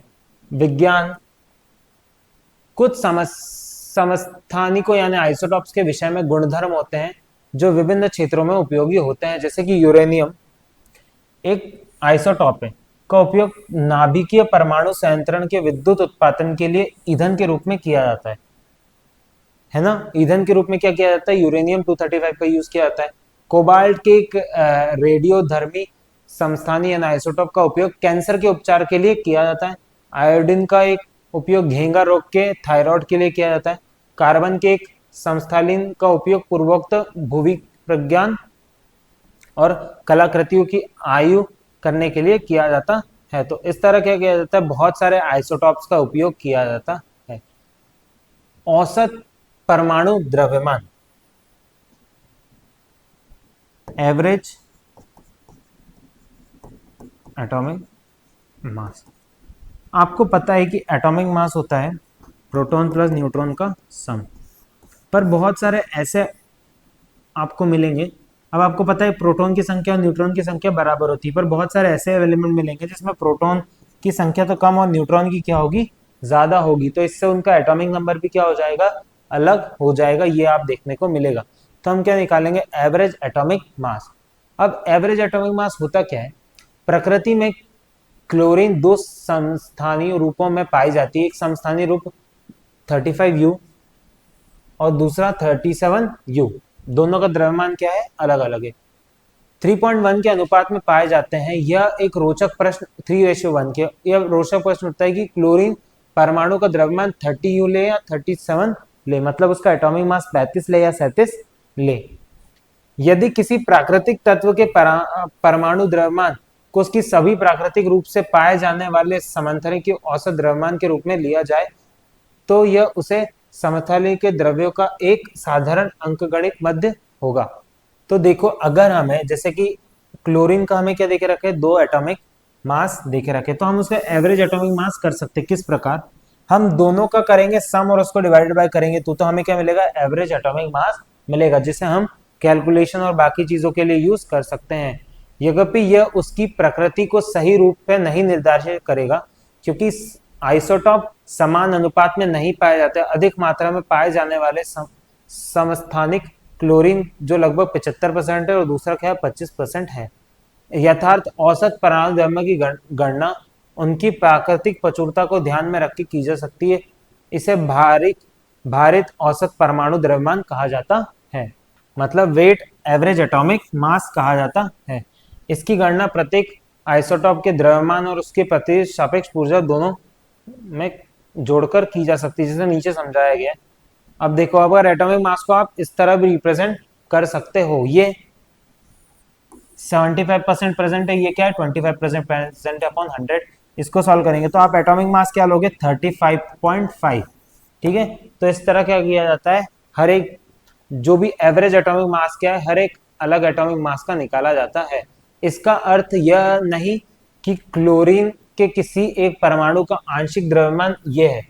इसका अर्थ यह है कि मान लीजिए यदि आप 1 मिलियन क्लोरीन परमाणु लेते तो उसमें 7.5 लाख तो ये होंगे और 2.5 लाख ये परमाणु होंगे। इसीलिए क्या लिया गया है, ये लिया गया है। तो ये एग्जाम्पल इस तरह दिया गया है, और कैलकुलेशन में भी आप क्या करते हो, इसी चीज का यूज करते हो। यह तुलना दर्शाता है कि सामान्य औसत द्रव्यमान की गणना में तत्व की प्रकृति में प्रचुरता की उपेक्षा की जाती है, जबकि भारतीय औसत द्रव्यमान तत्व में प्रकृति प्रचुरता के आधार पर यथार्थ द्रव्यमान को दर्शाता है। मतलब ये क्या दर्शाता है कि आप जब एवरेज लेते हो, नॉर्मल एवरेज, तब वो इन चीजों को नहीं दर्शाता है, पर आप जब वेटेड एवरेज लेते हो तो वो एग्जैक्ट दर्शाता है उस एलिमेंट के मास कितना होगा। ठीक है, तो हम जब भी एवरेज लेंगे तो हम कौन सा ले लेते हैं, वेटेड एवरेज लेते हैं। होमी जहांगीर भाभा जो इंडिया के बहुत विख्यात साइंटिस्ट है, उन्होंने क्या किया, बार भी उन्होंने खोला है, TIFR भी उन्होंने खोला है, जो Tata institute of fundamental research भी उनमें हवा है। उन्होंने न्यूक्लियर फिजिक्स की बहुत पढ़ाई की, जिसमें विद्युत उत्पादन, कृषि कार्यों को प्रोत्साहन दिया, है ना। अब आगे बढ़ते हैं। आपने सीखा कि दो परमाणु जिनके परमाणु क्रमांक समान होते हैं परंतु द्रव्यमान संख्या भिन्न होती है, उसे आइसोटॉप कहलाते हैं। क्या होगा यदि द्रव्यमान संख्या समान हो परंतु परमाणु क्रमांक भिन्न हो? अब समभारिक, समभारी क्या है? आइसोबार्स। आइसोबार वो होते हैं जिनका एटॉमिक नंबर जो होता है ना, वो होता है डिफरेंट, और एटॉमिक मास जो होता है वो होता है सेम। ऐसे बहुत सारे एलिमेंट मिलेंगे जिसके एटॉमिक मास सेम हो और एटॉमिक नंबर डिफरेंट हो। इलेक्ट्रॉन सूक्ष्मदर्शी जैसे क्रम विक्षण सुरंग सूक्ष्मदर्शी एसएमटी और टीएम पदार्थों का परिणाम स्तर के विस्तार छवि बना सकते हैं। क्रम बकवास। हाँ, तो आइसोबार के हमें भी और भी चीजें पता लगेगी, ऐसे एलिमेंट जिसमें एटॉमिक नंबर जो होता है वो डिफरेंट होता है और एटॉमिक मास क्या होता है? सेम होता है। जब आप परमाणु की संरचना की अपनी यात्रा का समापन कर रहे हैं तो यह जानना महत्वपूर्ण है कि कहानी यही समाप्त नहीं होती है। कहानी समाप्त यही, परमाणु की संरचना की खोज अभी भी जारी है। कुछ समय पश्चात वैज्ञानिक ने पाया कि बोर मॉडल पूर्णतः सही नहीं था। बोर को निश्चित कक्षाओं की भांति इलेक्ट्रॉन किसी निश्चित पथ पे गति नहीं कर रहे हैं। वर्तमान में ये जानते हैं कि इलेक्ट्रॉन नाभिक के चारों ओर इलेक्ट्रॉनिक क्रम में घूमते रहते हैं। हम उन क्षेत्रों में अनुमान लगा सकते हैं जहां उन्होंने होने की संभावना सर्वाधिक होती है, परंतु यही यथार्थ स्थिति नहीं बता सकते हैं। आप इनका विवरण उच्च कक्षाओं में पढ़ेंगे, मतलब एटम्स और मेटल्स और बाकी चीजों के बारे में क्या पढ़ेंगे आप आगे की क्लासेस में और जानेंगे। इलेक्ट्रॉन क्या होता है, इलेक्ट्रॉन के अंदर और घुसेंगे आप, प्रोटॉन के अंदर क्या होता है और चीजें क्या होती है, इलेक्ट्रॉन प्रोटॉन, मतलब एटम इतना बड़ा टॉपिक है जिसमें आप पढ़ते पढ़ते आपकी लाइफ टाइम निकल सकती है, पर आप वो टॉपिक खत्म नहीं होगा। तो उसी से रिलेटेड आप और कक्षाओं में और चैप्टर्स में आगे देखेंगे। अगर मैं आइसोबार का एक एग्जांपल देखूं जिसमें एटॉमिक मास सेम हो, तो कैल्शियम, पोटेशियम और ऑर्गन का जो एटॉमिक नंबर होता है 19, 18, 19 और 20, पर उनका जो एटॉमिक मास होता है वो हमेशा क्या होता है? 40 होता है। तो ये भी क्या है? एक एग्जांपल है किसका?